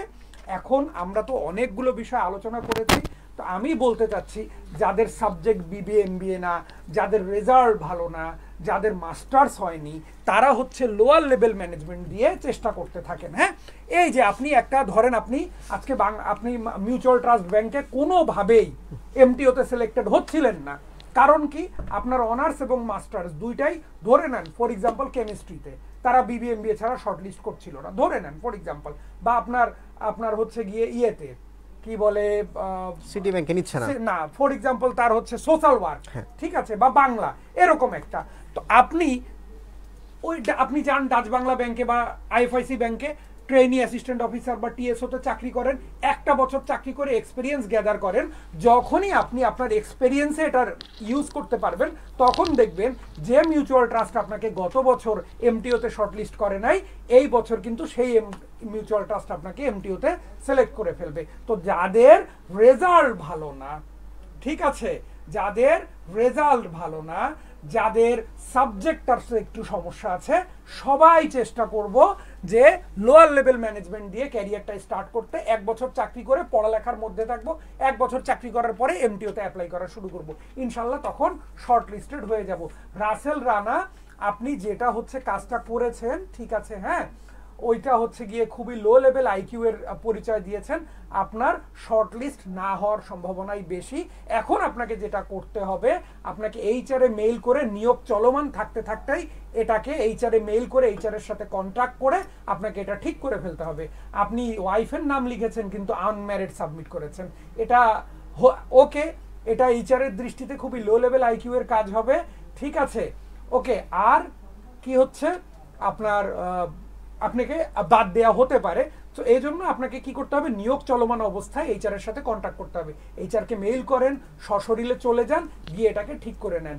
সিগনেচার, স্বাক্ষর, অক্ষর, এখানে তারেক, আপনি সিগনেচার যদি সাধারণভাবে তারেক এরকম লেখা থাকে কোনো সমস্যা, স্বাক্ষর কি অক্ষর, তারেক আপনি বাংলায় লিখতে পারেন, তারেক আপনি ইংলিশে লিখতে পারেন, আরবিতে লিখতে পারেন, হিব্রুতে লিখতে পারেন, ফার্সিতে লিখতে পারেন, আপনার যেভাবে ইচ্ছা তারেক লিখতে পারেন, কিন্তু যতবার লিখবেন সেটা যেন একই রকম হয়, কারণ স্বাক্ষর 2 রকম হওয়া যাবে না। স্বাক্ষর আপনার পার্সোনাল চয়েস, আপনি যেভাবে ইচ্ছা সেভাবে দিতে পারেন, ওকে। আচ্ছা সাইফুল প্লিজ। আচ্ছা, তো এখন আমরা যে ব্যাপারগুলো নিয়ে বললাম, তার মানে হচ্ছে আপনি শর্ট লিস্টেড হবেন না এইরকম চিন্তাটা আসলে করেন না। এবং আপনি যখন, আমি আপনাকে যেটা বলি, যেহেতু আমরা একদম পুরো জিনিসটা যেহেতু আজকে আমি শেষ করে পারবো না, কারণ শুধুমাত্র সিভি নিয়ে যদি কথা বলতে থাকি বা শর্ট লিস্টেড নিয়ে যদি কথা বলতে থাকি তাহলে টাইম শেষ হয়ে যাবে। শুধুমাত্র এইটুকু মাথায় রাখবেন, সেইটা হচ্ছে আমি সহজ বাংলায় যেটা বুঝাইলাম, আপনি যদি সার্কুলারটা দেখেছেন, আপনি অ্যাপ্লাই করতে গিয়েছেন, অনলাইনে সাবমিট করেছেন, আপনার অ্যাপ্লাইটা সাবমিট হয়েছে, তার মানে হচ্ছে আপনার পক্ষে শর্ট লিস্টেড হওয়া পসিবল। সার্কুলারে যে রিকোয়ারমেন্ট আছে, রিকোয়ারমেন্ট আপনি ফিল আপ করেছেন, আপনার পক্ষে শর্ট লিস্টেড হওয়া পসিবল। ফ্যাক্টর হচ্ছে আপনি কিভাবে অ্যাপ্লাইটা করবেন, এবং কিভাবে অ্যাপ্লাই করবেন সেইটা নিয়ে বিস্তারিত আমরা সামনে আলোচনা করব। আজকে মনে হয় পুরো অত বিস্তারিত আলোচনা করা যাচ্ছে না। থাকবে 2টো ক্লাস থাকবে, সুন্দর স্লাইড থাকবে, প্রত্যেকটা বিষয় হাতে কলমে ধরা শিখাবো। থ্রু আউট দ্য কোর্স যে সার্কুলারগুলো আসবে সেই সার্কুলারগুলোর জন্য আবার আলাদা করে কিছু গাইডলাইন থাকবে, কারণ আমাদের আরো বেশ কিছু টপিক আছে, ঠিক আছে, সেটা নিয়ে কথা বলবো। তার আগে একটু আমরা দুইজনই একটু বিরতি চেয়ে নিচ্ছি, এর মধ্যে দাদা একটু, আর আপনাদের যাদের প্রশ্ন আছে, দেখেন অনেকগুলো কমেন্ট আসতেছে, আমি সব কমেন্ট পড়তে পারতেছি না, যাদের কমেন্ট পড়ে অ্যান্সার দিচ্ছি মাশাআল্লাহ, যাদের অ্যান্সার দিচ্ছি না তারা হতাশ হবেন না, তাদেরও অ্যান্সার দেব, আমি তাদেরও অ্যান্সার দেব। শুধু আপনাকে কি করতে হবে, আপনাকে একটু ধৈর্য ধরে অপেক্ষা করতে হবে, ঠিক আছে। আমি আপনাদেরকে কি করব, আনমিউট হয়ে কথা বলার সুযোগ দেব, সে পর্যন্ত আমাকে একটু সুযোগ দেবেন, ঠিক আছে দাদা প্লিজ। আচ্ছা, আরেকটা একদিন প্রশ্ন একটা করেছেন যে সকল সার্কুলার কি হচ্ছে বিডি জবসে পাওয়া যায় কিনা। জিন্দিগে তো বিডি জবসে পাবেন না। ভয়ঙ্কর তথ্য কি জানেন, কোনো ওয়েবসাইটেও পাবেন না, ফেসবুকে বলেন, সোশ্যাল মিডিয়ায় বলেন, ইউটিউবে বলেন, কোথাও পাবেন না সার্কুলার। ইভেন মাঝে মাঝে ওরা ওদের নিজের ওয়েবসাইটেও সার্কুলার দেয় না। তাই সার্কুলার কোথায় দেয়, সার্কুলারটা দেয় হচ্ছে অন্য একটা জায়গায়। ব্যাপারটা উদাহরণ দিই, ব্যাংকের নামটাও বলে দেয়, যেমন স্ট্যান্ডার্ড চার্টার।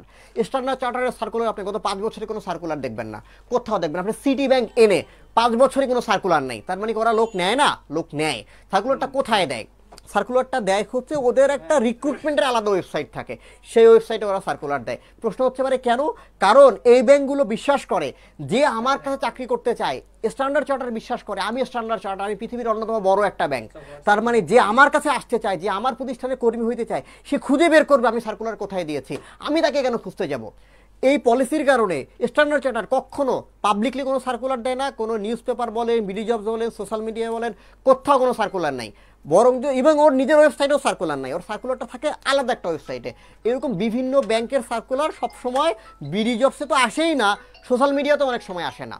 এইটা আপনাকে বলে দিতে হবে কোথায় আসে, বা সেটা আমরা বলে দিব দাদা। ওকে ওকে ওকে, অসংখ্য ধন্যবাদ দুই স্যারদের। আমি জাস্ট 2টা মিনিট একটু সময় নিতে চাই আপনাদের কাছ থেকে, ঠিক আছে। সেটা হচ্ছে, দেখেন আমরা প্রাইভেট ব্যাংকের জন্য চমৎকার একটা কোর্স রান করতে যাচ্ছি আগামী 17 তারিখ থেকে। আগামী 17 তারিখ থেকে প্রাইভেট ব্যাংকে যারা ইন্টারেস্টেড তারা চাইলে আমাদের সাথে যুক্ত হতে পারেন। এখন আপনাদের অনেকের জানার ইচ্ছা যে প্রাইভেট ব্যাংকের যে কোর্সটা, এই কোর্সটাতে আসলে কি কি আছে, কারা ক্লাস নেবেন, কয় মাসের ক্লাস হবে এবং প্রত্যেক দিন কয় ঘন্টা করে ক্লাস হবে, সপ্তাহে কয়টা ক্লাস হবে, অনেক কিছু আপনারা জানতে চান। জাস্ট আমি 2টা মিনিটে সব জানাই দিব, ঠিক আছে? দেখেন, এই যে একটু আগে একজনের সাথে কথা হচ্ছিল, উনি হচ্ছে কমার্শিয়াল ব্যাংক অফ সেলনে চাকরি করে, আমাদের এক প্রিয় ভাই। উনি আমাদের হচ্ছে 5 নাম্বার ব্যাচের স্টুডেন্ট ছিলেন। এই যে মাত্রই কথা হচ্ছে, মাত্রই ওনার সাথে মেসেজ করতেছি আমি। হ্যাঁ, উনি হচ্ছে ওনাদের কমার্শিয়াল ব্যাংক অফ সেলনের হচ্ছে 3টা জায়গা ব্রাঞ্চ আছে, 3টা বিভাগে ব্রাঞ্চ আছে, ঢাকা, চট্টগ্রাম, সিলেট। ঢাকা, চট্টগ্রাম, সিলেট টোটাল মিলে হচ্ছে 20টা শাখা আছে। দেখেন, এই যে এই সাইমন পারভেজ, উনি কিন্তু ওনার এখন কিন্তু প্রায় 1 বছর হয়ে গেছে চাকরি বয়স। তাইলে উনি কমার্শিয়াল ব্যাংক অফ সেলনে চাকরি পেয়ে গেছেন। কিভাবে পাইছেন? সার্কুলার কবে দিছে? দেখেন, আপনাদের মধ্যে অনেকেই চান ভালো ভালো ব্যাংকে চাকরি পাইতে, কিন্তু আপনারা জানেন না কবে সার্কুলার দিচ্ছে, কবে আবেদন করতে হবে, এটা লাস্ট ডেট কবে, কিভাবে আবেদন করতে হবে, এগুলো সব আমরা জানাই দিব, ঠিক আছে? যারা আমাদের এই প্রাইভেট ব্যাংকের কোর্সে যুক্ত থাকবেন, আমি বলি তাদের সকল দায়িত্ব আমাদের। আমরা এই প্রাইভেট ব্যাংকের জন্য দেখেন 90 দিনের একটা কোর্স, কত? 90 দিন, 3 মাসের একটা কোর্স, 90 দিন। এই 90 দিনে আমরা কি দিব? আমরা টোটাল ক্লাস দিব কয়টা বলেন? টোটাল ক্লাস হবে হচ্ছে 50টা। আমি রিকোয়েস্ট করব যারা খুব দ্রুত সময়ে চাকরি পেতে চান তারা এই প্রাইভেট ব্যাংকের 90 দিনের কোর্সটা আমাদের সাথে করবেন। এবং যারা অলরেডি আছে না, কিছু পোস্ট আছে যে আপনি ঢুকেই কিছু পোস্ট পেয়ে গেছেন, কিন্তু আপনি এমটিএতে যেতে চান, উপরের পোস্টগুলোতে যেতে চান, তাদেরকেও রিকোয়েস্ট করব যে এই কোর্সটা মিস করবেন না। এইখানে এক্সট্রা অর্ডিনারি কিছু থাকবে, আমি একটু পরে দেখাবো। দেখেন, তাহলে ক্লাস কয়টা? 50টা। এরপরে এইখানে এক্সাম হবে কয়টা? এক্সাম হবে 45টা। এবং এই যে 50টা ক্লাস, এই 50টা ক্লাস, প্রত্যেকটা ক্লাস কিসে হবে? জুমে ক্লাস হবে। এবং এই ক্লাসগুলো কি থাকবে? রেকর্ড থাকবে। দেখেন, আপনি ক্লাসগুলো জুমে লাইভ ক্লাস করবেন, এরপরে সেই ক্লাসগুলো আমরা কি করলাম? রেকর্ড দিয়ে দিলাম। এই রেকর্ডগুলো আপনারা যারা আমাদের সাথে যুক্ত হবেন, যতদিন ইচ্ছে, যতবার ইচ্ছে এই ক্লাসগুলো করতে পারবেন। আপনাদের ভালোর জন্যই এগুলো রেকর্ড রাখা হয়, ঠিক আছে? এরপর দেখেন, এই যে 45 এক্সাম, এটা গুগল ডক্সের মাধ্যমে হবে, অনলাইনেই। আর একটা ব্যাপার আছে, সেটা হচ্ছে লেকচার শিট। কি শিট বলেন? Lecture sheet. দেখেন, আপনারা দেখলেন যে 2জন স্যার আমাদের সাথে আজকে ছিলেন, Tarek sir, Saiful sir. Tarek sir হচ্ছে একটা গভর্নমেন্ট ব্যাংকে আছেন, সাইফুল স্যার হচ্ছে একটা প্রাইভেট ব্যাংকে আছেন। তাহলে ওনারা কিন্তু প্রাইভেট ব্যাংকের ব্যাপারগুলো খুব ভালো জানেন, ওনারাই কিন্তু ক্লাসগুলো পরিচালনা করবেন। আমি রিকোয়েস্ট করব যারা খুব দ্রুত সময়ে একদম শর্ট টাইমে একটা ভালো চাকরি পেতে চান, একটা স্মার্ট জব, প্রাইভেট ব্যাংক মানে কি এটা বলার অপেক্ষা রাখেন, আপনারা সবাই জানেন। আমি বলার আগে আপনারা বুঝে গেছেন যে প্রাইভেট ব্যাংক মানে হচ্ছে এটা হচ্ছে স্মার্ট একটা জব। ওকে, তাহলে দেখেন, লেকচার শিটগুলো আমরা কি দিব? পিডিএফ। প্রত্যেকটা ক্লাসের পিডিএফ লেকচার শিট পাবেন। এবং এইখানে স্যার ধরেন আপনাকে 20টা ম্যাথ করাই দিল, আরও 20 থেকে 25টা প্র্যাকটিস থাকবে। এই প্র্যাকটিসে যে আপনি যখনই পারবেন না, তখনই কি হবে? আমরা হোয়াটসঅ্যাপ গ্রুপের মাধ্যমে সেটা সমাধান দিব, অথবা সলভ ক্লাসের মাধ্যমে সমাধান দিয়ে দিব, ঠিক আছে? তাহলে দেখেন, প্রাইভেট ব্যাংকের এই কোর্সটা ক্লাস হবে কয়দিন? ক্লাস হবে সপ্তাহে 3 দিন। সপ্তাহে 3 দিন ক্লাস, 3 দিন ক্লাস, সপ্তাহে 3 দিন ক্লাস করবেন। যারা জব হোল্ডার আছেন তারাও করতে পারবেন, কারণ ক্লাসটা রাত্রে হবে। আর যদি কখনো সকালে হয় তাহলে ফ্রাইডে স্যাটারডে, কারণ স্যাররা হচ্ছে ফ্রাইডে স্যাটারডে ছুটি থাকবে ওনাদের, ওনারা সকালে ক্লাস নেবেন। এই জন্য প্রাইভেট ব্যাংকের এই কোর্সটা আবারও বলি, আমাদের সাথে যারা যুক্ত হবেন রিকোয়েস্ট থাকবে একবার ক্লাস করলে হবে না, এটা হচ্ছে ন্যূনতম 3 টাইমস রিভিশন করতে হবে। স্যাররা যে ক্লাস নেবে এটা বারবার রিভিশন করবেন। হ্যাঁ, তারপরে সপ্তাহে 3 দিন ক্লাস হবে। আর এই কোর্সের পেমেন্টটা একটু বলে দেই, পেমেন্টটা যারা ভর্তি হবেন এইটার কোর্সের ফি হচ্ছে 1500 টাকা। এই 1500 টাকা শুনে ভয় পেন না, কারণ হচ্ছে অফার দিব তো, একটা চমৎকার একটা অফার থাকবে আজকে। দেখেন এই 1500 টাকার মধ্যে যারা আজকে ভর্তি হবেন, আজকে রাত 11টার মধ্যে যারা টাকা পাঠাবেন সবার জন্য কত পার্সেন্ট ডিসকাউন্ট? সবার জন্য 50% ডিসকাউন্ট। 50% ডিসকাউন্ট, তাহলে কত হইলো বলেন? মাত্র কত? মাত্র 750 টাকায় কি private bank job. Private bank job ভাইরে, এই যে দেখেন এত কম টাকায়, এই যে 750 টাকা, অনেকেই ভাবতে পারে যে 750 টাকায় আর কি সার্ভিস পাবো। বিলিভ করেন আমাদের কোর্সটা এত চমৎকার সাজানো, আপনার ভালো লাগবে। আমরা অফারটা কেন দিচ্ছি? আমাদের টার্গেট প্রাইভেট ব্যাংক থেকে টাকা ইনকাম করে না। এই কোর্সটা থেকে আমাদের টার্গেট হচ্ছে বাংলাদেশের যত প্রাইভেট ব্যাংক আছে সব প্রাইভেট ব্যাংকে যেন আমাদের অফিসার থাকে। আমরা যেখানে যাব সেখানে যেন অন্তত বলে যে ভাই আমি টার্নিং পয়েন্টে একটা কোর্স করছিলাম, কিসের? প্রাইভেট ব্যাংকের, মাত্র 750 টাকায়। ওকে, এই জন্য অফারটা দেওয়া, এই জন্য কম টাকায় ভর্তি নেওয়া। সার্ভিস কিন্তু দুর্দান্ত সার্ভিস। দেখেন তাহলে 1500 টাকার কোর্সটা আজকে আপনি যারা 11টার মধ্যে টাকা পাঠাবেন সবার জন্য কত? 750 টাকা। আগামীকালকে ভর্তি হইতে পারবেন। আগামীকাল থেকে যারা ভর্তি হবেন সবার জন্য কত থাকবে? এটা 1050 টাকা। 1050 টাকা আগামীকাল থেকে। আগামীকাল থেকে যারাই ভর্তি হবেন সবার জন্য 1050। তবে আজকে রাত 11টা পর্যন্ত এই যে 750 টাকা, এই টাকায় ভর্তি হয়ে যাবেন। আমি একটু বিকাশ নাম্বারটা দিয়ে দিচ্ছি, আর আমার নাম্বারটা একটু দেবো। কেন?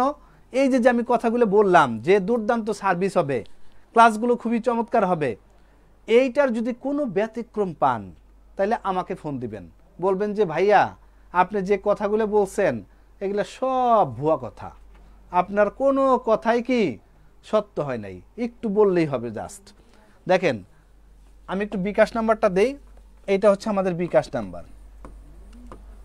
বিকাশ ঋষি একটু ফর্মটা দিয়ে দাও ওনাদের, যারা টাকা পাঠাইতে চান 01896 224200, এটা হচ্ছে আমাদের বিকাশ নাম্বার। এইখানে সেন্ড মানি করলে টাকা যাবে না, কি করতে হবে? পেমেন্ট করতে হবে। আর একটা কথা বলে রাখি, আমার কথাগুলো কিন্তু মূল্যবান না, জাস্ট একটা অফার দিচ্ছি। আপনাদের প্রাইভেট ব্যাংক নিয়ে যত কোশ্চেন আছে স্যাররা কিন্তু এখানেই আছেন, ঠিক আছে? স্যারদের কোশ্চেন থ্রো করবেন, স্যাররা চমৎকারভাবে এগুলোর অ্যান্সার করবেন। যত আপনার মাথায় যত প্রশ্ন আছে সব ছুড়ে দেন স্যারদের কাছে, লাস্টে কিন্তু স্যারদের সাথে কথা বলতে পারবেন সরাসরি। একটু ওয়েট করেন। দেখেন এটা বিকাশ, নগদ নাম্বারটা একটু দিয়ে দেই। যাদের বিকাশ নাই তারা কি করবেন? নগদে টাকা পাঠাবেন 01896 224210। এটা হচ্ছে আমাদের এটা হচ্ছে আমাদের কি নাম্বার বলেন? এটা হচ্ছে আমাদের নগদ নাম্বার। তাহলে এইখানে কি করবেন? পেমেন্ট করবেন। Payment option, payment. Send money করলে টাকা যাবে না, যেহেতু মার্চেন্ট নাম্বার সেহেতু কি করতে হয়? পেমেন্ট করতে হয়। আমি আর একটা নাম্বার একটু দিয়ে দিতে চাই, যেটা বললাম আমার নাম্বারটা। যে সার্ভিসে কোনো তারতম্য হইলেই আমাকে ধরবেন। আমার নামটা হচ্ছে বাপ্পি দাস, BAPPI, বাপ্পি। ফেসবুকে লিখলেই চলে আসবে বাপ্পি দাস, ঠিক আছে? 01896 224210, এটা হচ্ছে আমার নাম্বার। এইখানে হোয়াটসঅ্যাপ করতে পারেন, ফোন করতে পারেন, মেসেজ করতে পারেন। ওকে, আমি আর আপনাদের টাইম নষ্ট করব না, আমরা স্যারদের কাছে চলে যাব। অনেকগুলো ইম্পর্টেন্ট আলোচনা আছে। আমি কিছু জিনিস একটু বলি, সেটা হচ্ছে প্রথমে তো অনলাইনে একটা পরীক্ষা দিবেন আপনারা। বিলিভ করেন এটা যখন পাস করবেন ভিতরে কনফিডেন্স লেভেলটা কি হবে? বাড়বে। আর এইটা কিভাবে পাস করবেন এটাও স্যাররা কিন্তু একটু পরে বলবে। 20টা কোশ্চেন থাকবে, এই কোশ্চেন পড়তে পড়তেই টাইম চলে যায়, অ্যান্সার করবেন কোত্থেকে? তাহলে এইটা কিভাবে খুব দ্রুত অ্যান্সার করা যায়, এগুলো কিন্তু আমরা সব কিছু আজকে জেনে নেব। হ্যাঁ, আর আপনাদের আবারও বলি, যত প্রশ্ন আছে আজকে স্যারদের কাছ থেকে জেনে নেন প্রাইভেট ব্যাংকের জন্য। Okay sir. Okay, thank you. আসলে আমরা হচ্ছে গিয়ে এই কোর্স ফিটা পুরোটাই যৎসামান্য একটা কোর্স ফি আমার দৃষ্টিতে। এটা রাখার একটাই কারণ, সেটা হচ্ছে যে আমরা এই কোর্সটা তো মাত্র লঞ্চ করলাম, আমরা চাচ্ছি যে আপনারা আমাদের থেকে অনেক বেশি বেশি বেনিফিটেড হন, অনেক বেশি বেশি বেনিফিটেড হন, এটাই আমাদের চাওয়া। সেই চাওয়া থেকে আমরা এই জায়গাটাতে এসেছি। ঠিক আছে সাইফুল, প্লিজ একটু। হ্যাঁ, আচ্ছা, একজন লিখেছেন পেমেন্ট ডান, এই অ্যাপ্লিকেশন এই ভর্তি ফর্মটা দিয়ে দাও। ঠিক আছে, ওকে। আচ্ছা, আমরা যদি একটু পরের টপিকটা স্যার একটু যাই। এখানে হচ্ছে যে প্রতিনিয়ত সার্কুলার হয় কোন ব্যাংকগুলোর ক্ষেত্রে, সেই ব্যাংকগুলোর মোটামুটি একটা নাম দেওয়া হয়েছে। মোটামুটি এই ব্যাংকগুলোতে মানে একটা হচ্ছে যে প্রতিনিয়ত সার্কুলার, প্রতি বছরই এদের সার্কুলারটা থাকে, যেমন আইএফআইসি বলেন, ডাচ বাংলা, ব্রাক বলেন, south east, on bank, trust bank, Madhumati আছে, তারপর হচ্ছে মেঘনা, এক্সিম, সিটি, এর বাইরেও কিছু ব্যাংক আছে। মানে সবগুলো ব্যাংকের নাম তো আসলে এখানে দেওয়া যাচ্ছে না। তবে একটা জিনিস মাথায় থাকেন, সবসময় বাংলাদেশে সারা বছরই এখনও কোনো না কোনো ব্যাংকের সার্কুলার থাকেই, এবং ব্যাংকের সার্কুলার নিয়ে তার মানে একটা জিনিস একদম শিওর থাকেন, সার্কুলার নিয়ে আপনাকে চিন্তা করতে হবে না। ঠিক আছে, আচ্ছা, এর পরের কথা হচ্ছে মাঝে মাঝে সার্কুলার এবং নিয়মিত বিরতিতে সার্কুলার। এখন ব্যাপারটা হচ্ছে কি জানেন, এই সার্কুলারগুলো আপনি আসলে খুঁজে পাবেন না। স্যার বয়স প্রবলেম মনে হচ্ছে, সমাধান কি? না, বয়স প্রবলেম না, 32 বছর বয়স পর্যন্ত আপনি অ্যাপ্লাই করতে পারবেন, কোনো ঝামেলা নেই। ঠিক আছে, মানে গভর্নমেন্ট ব্যাংকগুলোতে বা গভর্নমেন্ট জবে অ্যাপ্লাই করার যে রিকোয়ারমেন্ট, এন্ট্রি লেভেলের বয়সের যে রিকোয়ারমেন্ট, প্রাইভেট ব্যাংকেও বয়সের রিকোয়ারমেন্টগুলো সেম। ঠিক আছে, তার মানে রিকোয়ারমেন্ট, বয়সের রিকোয়ারমেন্টে আসলে কোনো ঝামেলা নাই। পরের একটা টপিকে যদি আমরা যাই, এর বাইরে একটা জিনিস চিন্তা করেন, সেটা হচ্ছে যে আপনার প্রাইভেট ব্যাংকে আসলে আপনি কেন যাবেন? আমি একটু বলে নেই। হ্যাঁ সাইফুল, ওই যে অনেকে সার্কুলার নিয়ে টেনশনে থাকে, হ্যাঁ, সার্কুলার নিয়ে যারা টেনশন করেন তাদের জন্য আমি একটু বলে দিয়ে রাখি, তারা হচ্ছে কি আমাদের এই ফেসবুক পেজটা একটু ফলো করে রাখেন। হ্যাঁ, আমাদের ফেসবুক পেজটা একটু ফলো দিয়ে রাখেন। ঠিক আছে, এই পেজে আমরা প্রতিনিয়ত যেই সার্কুলারগুলো হয়, হ্যাঁ, যেমন সাইফুলই হচ্ছে আমাদের রিসার্চ অ্যান্ড ডেভেলপমেন্ট হেড, সেও আমাদেরকে সার্কুলারগুলো গ্যাদার করে দেয়। ঠিক আছে, এরকম যে সার্কুলারগুলো হয়, এই প্রত্যেকটা সার্কুলার আমাদের পেজে আমরা কি করি, আপলোড দিয়ে দেই। পেজের নামটা একটু সুন্দর করে দেখে নেন, টার্নিং পয়েন্ট জব 8। প্রত্যেকটা সার্কুলার এই পেজে দেয়া থাকে। এরপরে হচ্ছে গিয়ে কি, আমাদের একটা ফেসবুক গ্রুপ আছে turning point only bank job, আপনারা জেনে থাকবেন। আমাদের টার্নিং পয়েন্টের যে টিমটা আছে তারা শুধু ব্যাংক জব নিয়ে কাজ করে। ঠিক আছে, শুধু ব্যাংক জব নিয়ে কাজ করে। লাইভটা রেকর্ড থাকবে অ্যাজ পার ফেসবুক পলিসি, ফেসবুকের পলিসি অনুযায়ী এই ক্লাসটা আপনারা রেকর্ডটা আমাদের ফেসবুক পেজে থেকে যাবে। ওকে, এই কোর্সটা আমাদের প্রিলি রিটেন সম্পূর্ণ প্রিপারেশনটাই হবে। ঠিক আছে, আমরা প্রিলির জন্য ক্লাস রেখেছি, আমরা রিটেনের জন্য ক্লাস রেখেছি, আমি কোর্স আউটলাইনটা পুরোটা দেখাবো, আমরা সিভি রাইটিং এর জন্য ক্লাস রেখেছি, আমরা ভাইবার জন্য সেশন রেখেছি, আমরা মক ভাইবাও রেখেছি।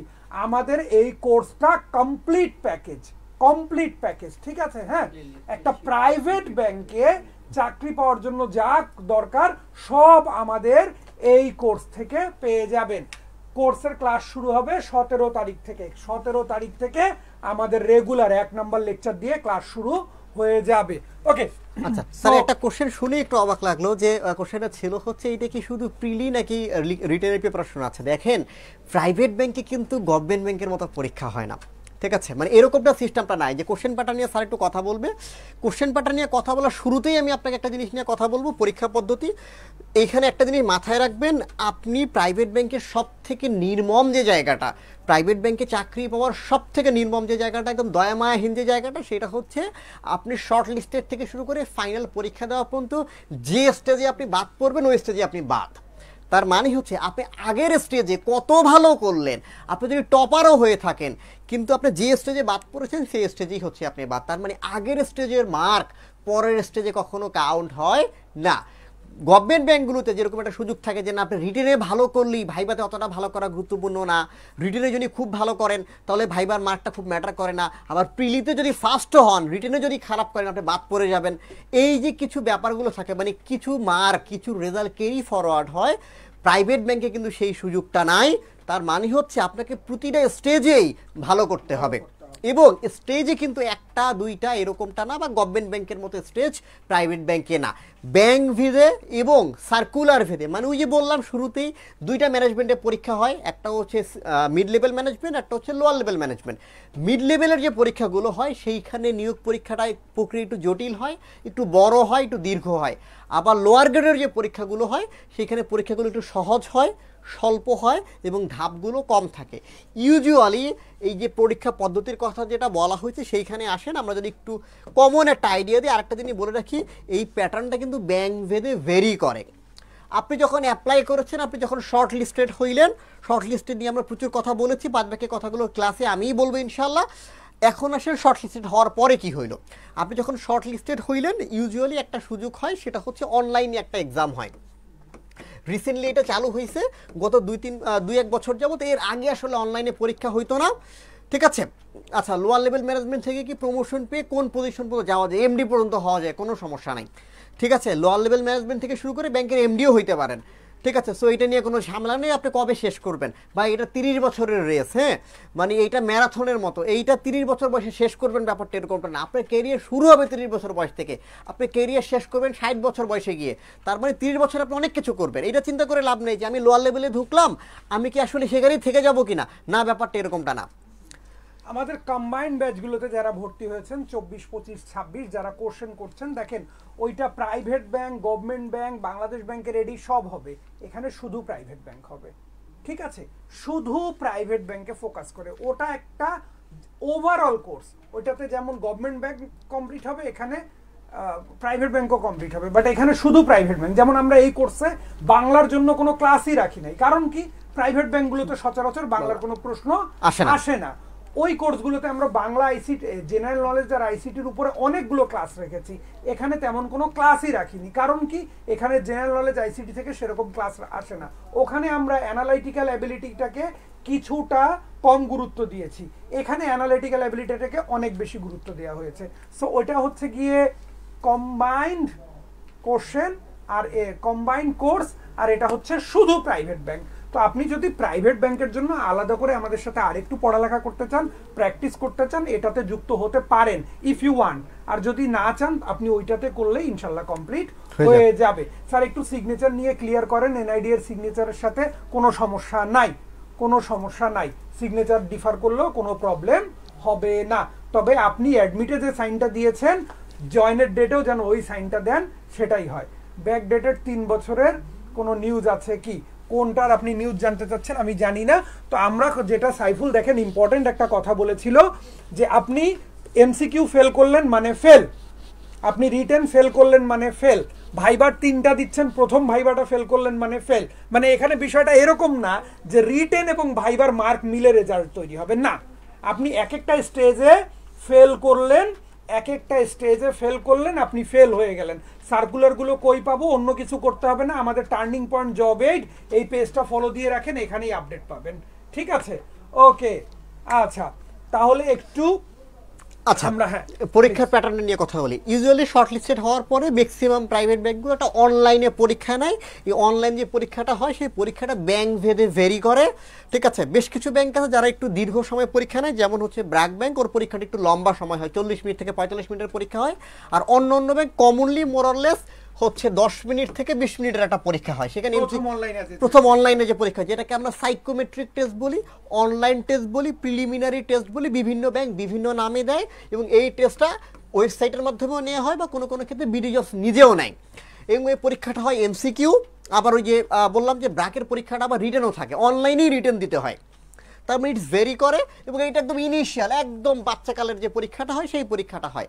এবং এই পরীক্ষা তো একটা সিগনিফিক্যান্ট মার্ক পাইতে হয় এবং সিগনিফিক্যান্ট মার্ক পাওয়াও যায়, ঠিক আছে। সিগনিফিক্যান্ট মার্ক বলতে বোঝায় ইউজুয়ালি এই পরীক্ষাটাই আমরা যারা বাদ পড়ি, ম্যাক্সিমাম এই পরীক্ষাটায় বাদ পড়ি। এবং বাদ পড়ার পেছনে কারণ হইতেছে এই পরীক্ষাটায় মোরলেস মোর দ্যান 80% মার্ক ক্যারি করতে হয়, মোর দ্যান 80% মার্ক ক্যারি করতে হয়। তার মানে হচ্ছে চেষ্টা করতে হয় যে সবগুলোর ভিতরে সবগুলোই বা 100% কারেক্ট করা, এবং ম্যাক্সিমাম ক্ষেত্রে আমরা যেহেতু অনলাইনে পরীক্ষা দিতে হয়, যারা অনলাইনে পরীক্ষা দিতে অভ্যস্ত না, যারা অনলাইনে পরীক্ষা দিতে পারে না, বা যারা ডিভাইসের মেকানিজমগুলো বোঝে না, যারা একটু চুরি করে, যারা একটু চ্যাট জিপিটি বা অন্য কোনো টেকনিক্যাল ব্যাপারগুলো ইউজ করার ট্রাই করে, ঠিক আছে, বা যারা মনে করেন মোবাইল দিয়ে পরীক্ষা দেয়, বা যারা অতটা ফাস্ট ক্যালকুলেট করতে পারে, অনেক টেকনিক্যাল আসপেক্ট থাকে, যে সকল কারণে বড় একটা অংশ এইখানেই বাদ পড়ে যায়। প্রায় মোর দেন পুরো সার্কুলারের দেখা গেছে 50% 60% অনলাইন টেস্টেই বাদ পড়ে যায়। এরপরে আসেন এমসিকিউতে। এরপরে ম্যাক্সিমাম প্রাইভেট ব্যাংকে এমসিকিউ এবং রিটেন একত্রে হয়, মানে পরীক্ষা একত্রে হয় কিন্তু আলাদা আলাদা কোশ্চেনে হয়। মানে হচ্ছে শুরুতে হয়তো বা 1 ঘন্টা এমসিকিউ হবে, 1 ঘন্টা রিটেন হবে, অথবা আধা ঘন্টা এমসিকিউ হবে, 1 ঘন্টা রিটেন হবে, অথবা 1 ঘন্টা এমসিকিউ হবে, আধা ঘন্টা রিটেন হবে। মানে 2 দিন আপনাকে ডাকে না, ইউজুয়ালি ম্যাক্সিমাম প্রাইভেট ব্যাংক একদিনই আপনাকে ডাকবে রিটেন বা এমসিকিউর জন্য, একদিনেই আপনাকে 2টা পরীক্ষা হয়ে যায়, এবং পাঁচটাও কিন্তু আলাদা আলাদা। আপনি পরীক্ষা একদিনে দিলেও আগে এমসিকিউর কোশ্চেনটা দেখা হয়, কারণ অনলাইনে এমসিকিউটা বাছাই করা হয়, ওএমআর শিট দিয়ে কাইটে ফেলে, তো ওএমআর শিটে এমসিকিউতে যারা পাস করে তাদের রিটেন রেজাল্টটা দেখা হয় ইউজুয়ালি। তার মানে হচ্ছে পরীক্ষা 2টি একসাথে হইলেও রেজাল্টটা আলাদা আলাদা হয়, এবং আলাদা আলাদাভাবে ক্যান্ডিডেটকে বাদ দেওয়া হয়। আচ্ছা, ফোন দিয়ে কি অ্যাসেসমেন্ট? আমি তাহলে আরেকটু সামারাইজ করি। পরীক্ষা একসাথে দিলেন, 1.5 ঘন্টার পরীক্ষা, প্রিলি রিটেন একসাথে দিলেন, প্রিলিতে পাস করেন না, রিটেনের খাতা দেখা হবে না। সহজ কথা, আপনি যদি প্রিলিতে পাস করেন আপনার রিটেনের খাতা দেখবে, প্রিলিতে পাস না করলে রিটেনের খাতা দেখবে না, হবে না। ওকে, এমসিকিউ পাস কত এটা তো ডিপেন্ড করবে তারেক মিয়া পোস্টের উপরে, যে ওর পোস্ট আছে 20টা, ও রিটেন খাতা দেখবে 500টা, তাহলে প্রথম 500 জন, এটা তো পাস মার্ক নাই। এখন দেখা গেছে 500 জন পেয়ে গেছে 50-এ 40, আপনি পাইছেন 50-এ 20, আপনার খাতা তো দেখবে না। ওরা টার্গেট সেট করে যে আমরা 1000 খাতা দেখব, তাহলে প্রথম 1000 জনকেই তারা পাস করাবে, এরপরের গুলোকে ফেল করায় দেবে। বিষয়টা এরকম। ওকে, দেখেন একটা জিনিস মাথায় রাখেন, খুব ক্যাশ ক্যালকুলেট করে চিন্তা করেন। ব্যাংকে চাকরি করবেন, প্রাইভেট ব্যাংকে চাকরি করবেন, আর খরচ হিসাব করবেন না, তা তো হবে না রে ভাই। আপনি দেখেন, আপনি প্রাইভেট ব্যাংকে অ্যাপ্লাই করার সময় ব্যাংক কিন্তু আপনার কাছে টাকা চায় না। গভর্নমেন্ট ব্যাংকে অ্যাপ্লাই করতে আপনার টাকা লাগে, যে কোনো সরকারি চাকরিতে অ্যাপ্লাই করতে আপনার কি করতে হয়? টাকা দিতে হয়। মানে আপনি আপনার টাকা খরচ করে পরীক্ষা দিতেছেন, কিন্তু যখন আপনি প্রাইভেট ব্যাংকে অ্যাপ্লাই করছেন আপনি ব্যাংকের টাকা খরচ করে পরীক্ষা দিচ্ছেন। তার মানে হচ্ছে ব্যাংক একটা নির্দিষ্ট পরিমাণ ক্যান্ডিডেটকেই সেই সুযোগটা দেয়, এর বেশি সে দিবে না। তার মানে হচ্ছে ব্যাংক যখন, ব্যাংকের যদি স্লট থাকে যে না আমি 50 জন লোক নিব, 50 জন লোকের জন্য আমি 1000 লোককে হচ্ছে নিয়োগ দিয়ে আমি হচ্ছে পরীক্ষা দিতে দিব, তো সেটা ঠিক আছে। ইউজুয়ালি আমি যদি একটা বলি, আমার ব্যাংকে রিসেন্টলি একটা পোস্টে 19 জনকে নেওয়া হয়েছে। দেখেন একটা উদাহরণ দিই তাহলে আপনি বুঝতে পারবেন, আমি একদম স্পেসিফিক ডাটা বলে দিই একটা ব্যাংকের, ঠিক আছে। ব্যাপারটা এরকম হয়েছে, ব্যাংকের নামটা আমি না বলছি, ব্যাংকের একটা পরীক্ষায় ওরা হচ্ছে ক্যান্ডিডেট ছিল, মানে টোটাল পোস্ট ছিল হচ্ছে 16টা, ঠিক আছে। ম্যানেজমেন্ট ট্রেনি লেভেলের 16টা পোস্ট ছিল। 16টা পোস্টের জন্য অনলাইনে বিডি জবসের সার্কুলার দিছে, বিডি জবসের সার্কুলারে অ্যাপ্লাই করেছে 35,000, ঠিক আছে। এই 35,000 যারা অ্যাপ্লাই করছে সেখান থেকে তারা শর্ট লিস্টেড করছে 30,000কে, 30,000কে শর্ট লিস্টেড করছে, বলছে আপনারা এই 30,000 পরীক্ষা দিবেন অনলাইনে। 30,000-এর পরীক্ষা দিছে, সেই 30,000 থেকে তারা ওই যে বললাম না 20 মিনিটের একটা পরীক্ষা হয়, 20 মিনিটের পরীক্ষায় তারা রিটেনে ডাকছে 3,000কে। তার মানে 30,000 থেকে 3,000 মানে 27,000 অনলাইনেই বাদ দিয়ে দিছে। এই যেটা বললাম যে এইখানে একটা সিগনিফিকেন্ট মার্ক পাইতে হয়, যে 3,000 লোক এরা কি করছে অনলাইনে পরীক্ষা, মানে তারা ফিজিক্যালি এমসিকিউ বা পরীক্ষা দেওয়ার জন্য অ্যাপ্লাই মানে সুযোগ পাইছে। এই 3,000 থেকে পরীক্ষা দিতে আসছে হচ্ছে 2600, এই 2600 লোক পরীক্ষা দিতে আসছে, বাদ বাকি 400 লোক পরীক্ষা দিতে আসে নাই। এই 2600 লোক থেকে তারা প্রিলি এবং রিটেন এই 2 জায়গায় পাস করার পরে তারা ভাইভায় ডাকছে 100 জন, 100 জন ভাইভায় ডাকছে, এবং 100 জন থেকে বিভিন্ন বেশ কিছু ভাইভা হয়েছে। ভাইভা হওয়ার পর ফাইনালি তারা নিচে 19 জন। 19 জন নিচে কেন? সিট ছিল তো 16টা, 19 জন নিচে এই কারণ ক্যান্ডিডেটগুলো এতটা ইফিসিয়েন্ট ছিল, এতটা কোয়ালিফাইড ছিল, যার কারণে 2-1 জন সিট তারা বাড়ায় নিছে।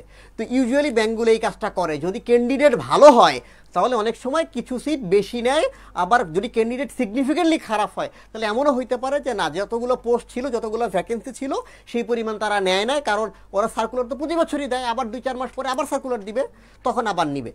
তো ব্যাপারটা হচ্ছে সেইখানে। আশাবাদী ব্যাপারটা আপনার কাছে মোটামুটি ক্লিয়ার হয়েছে।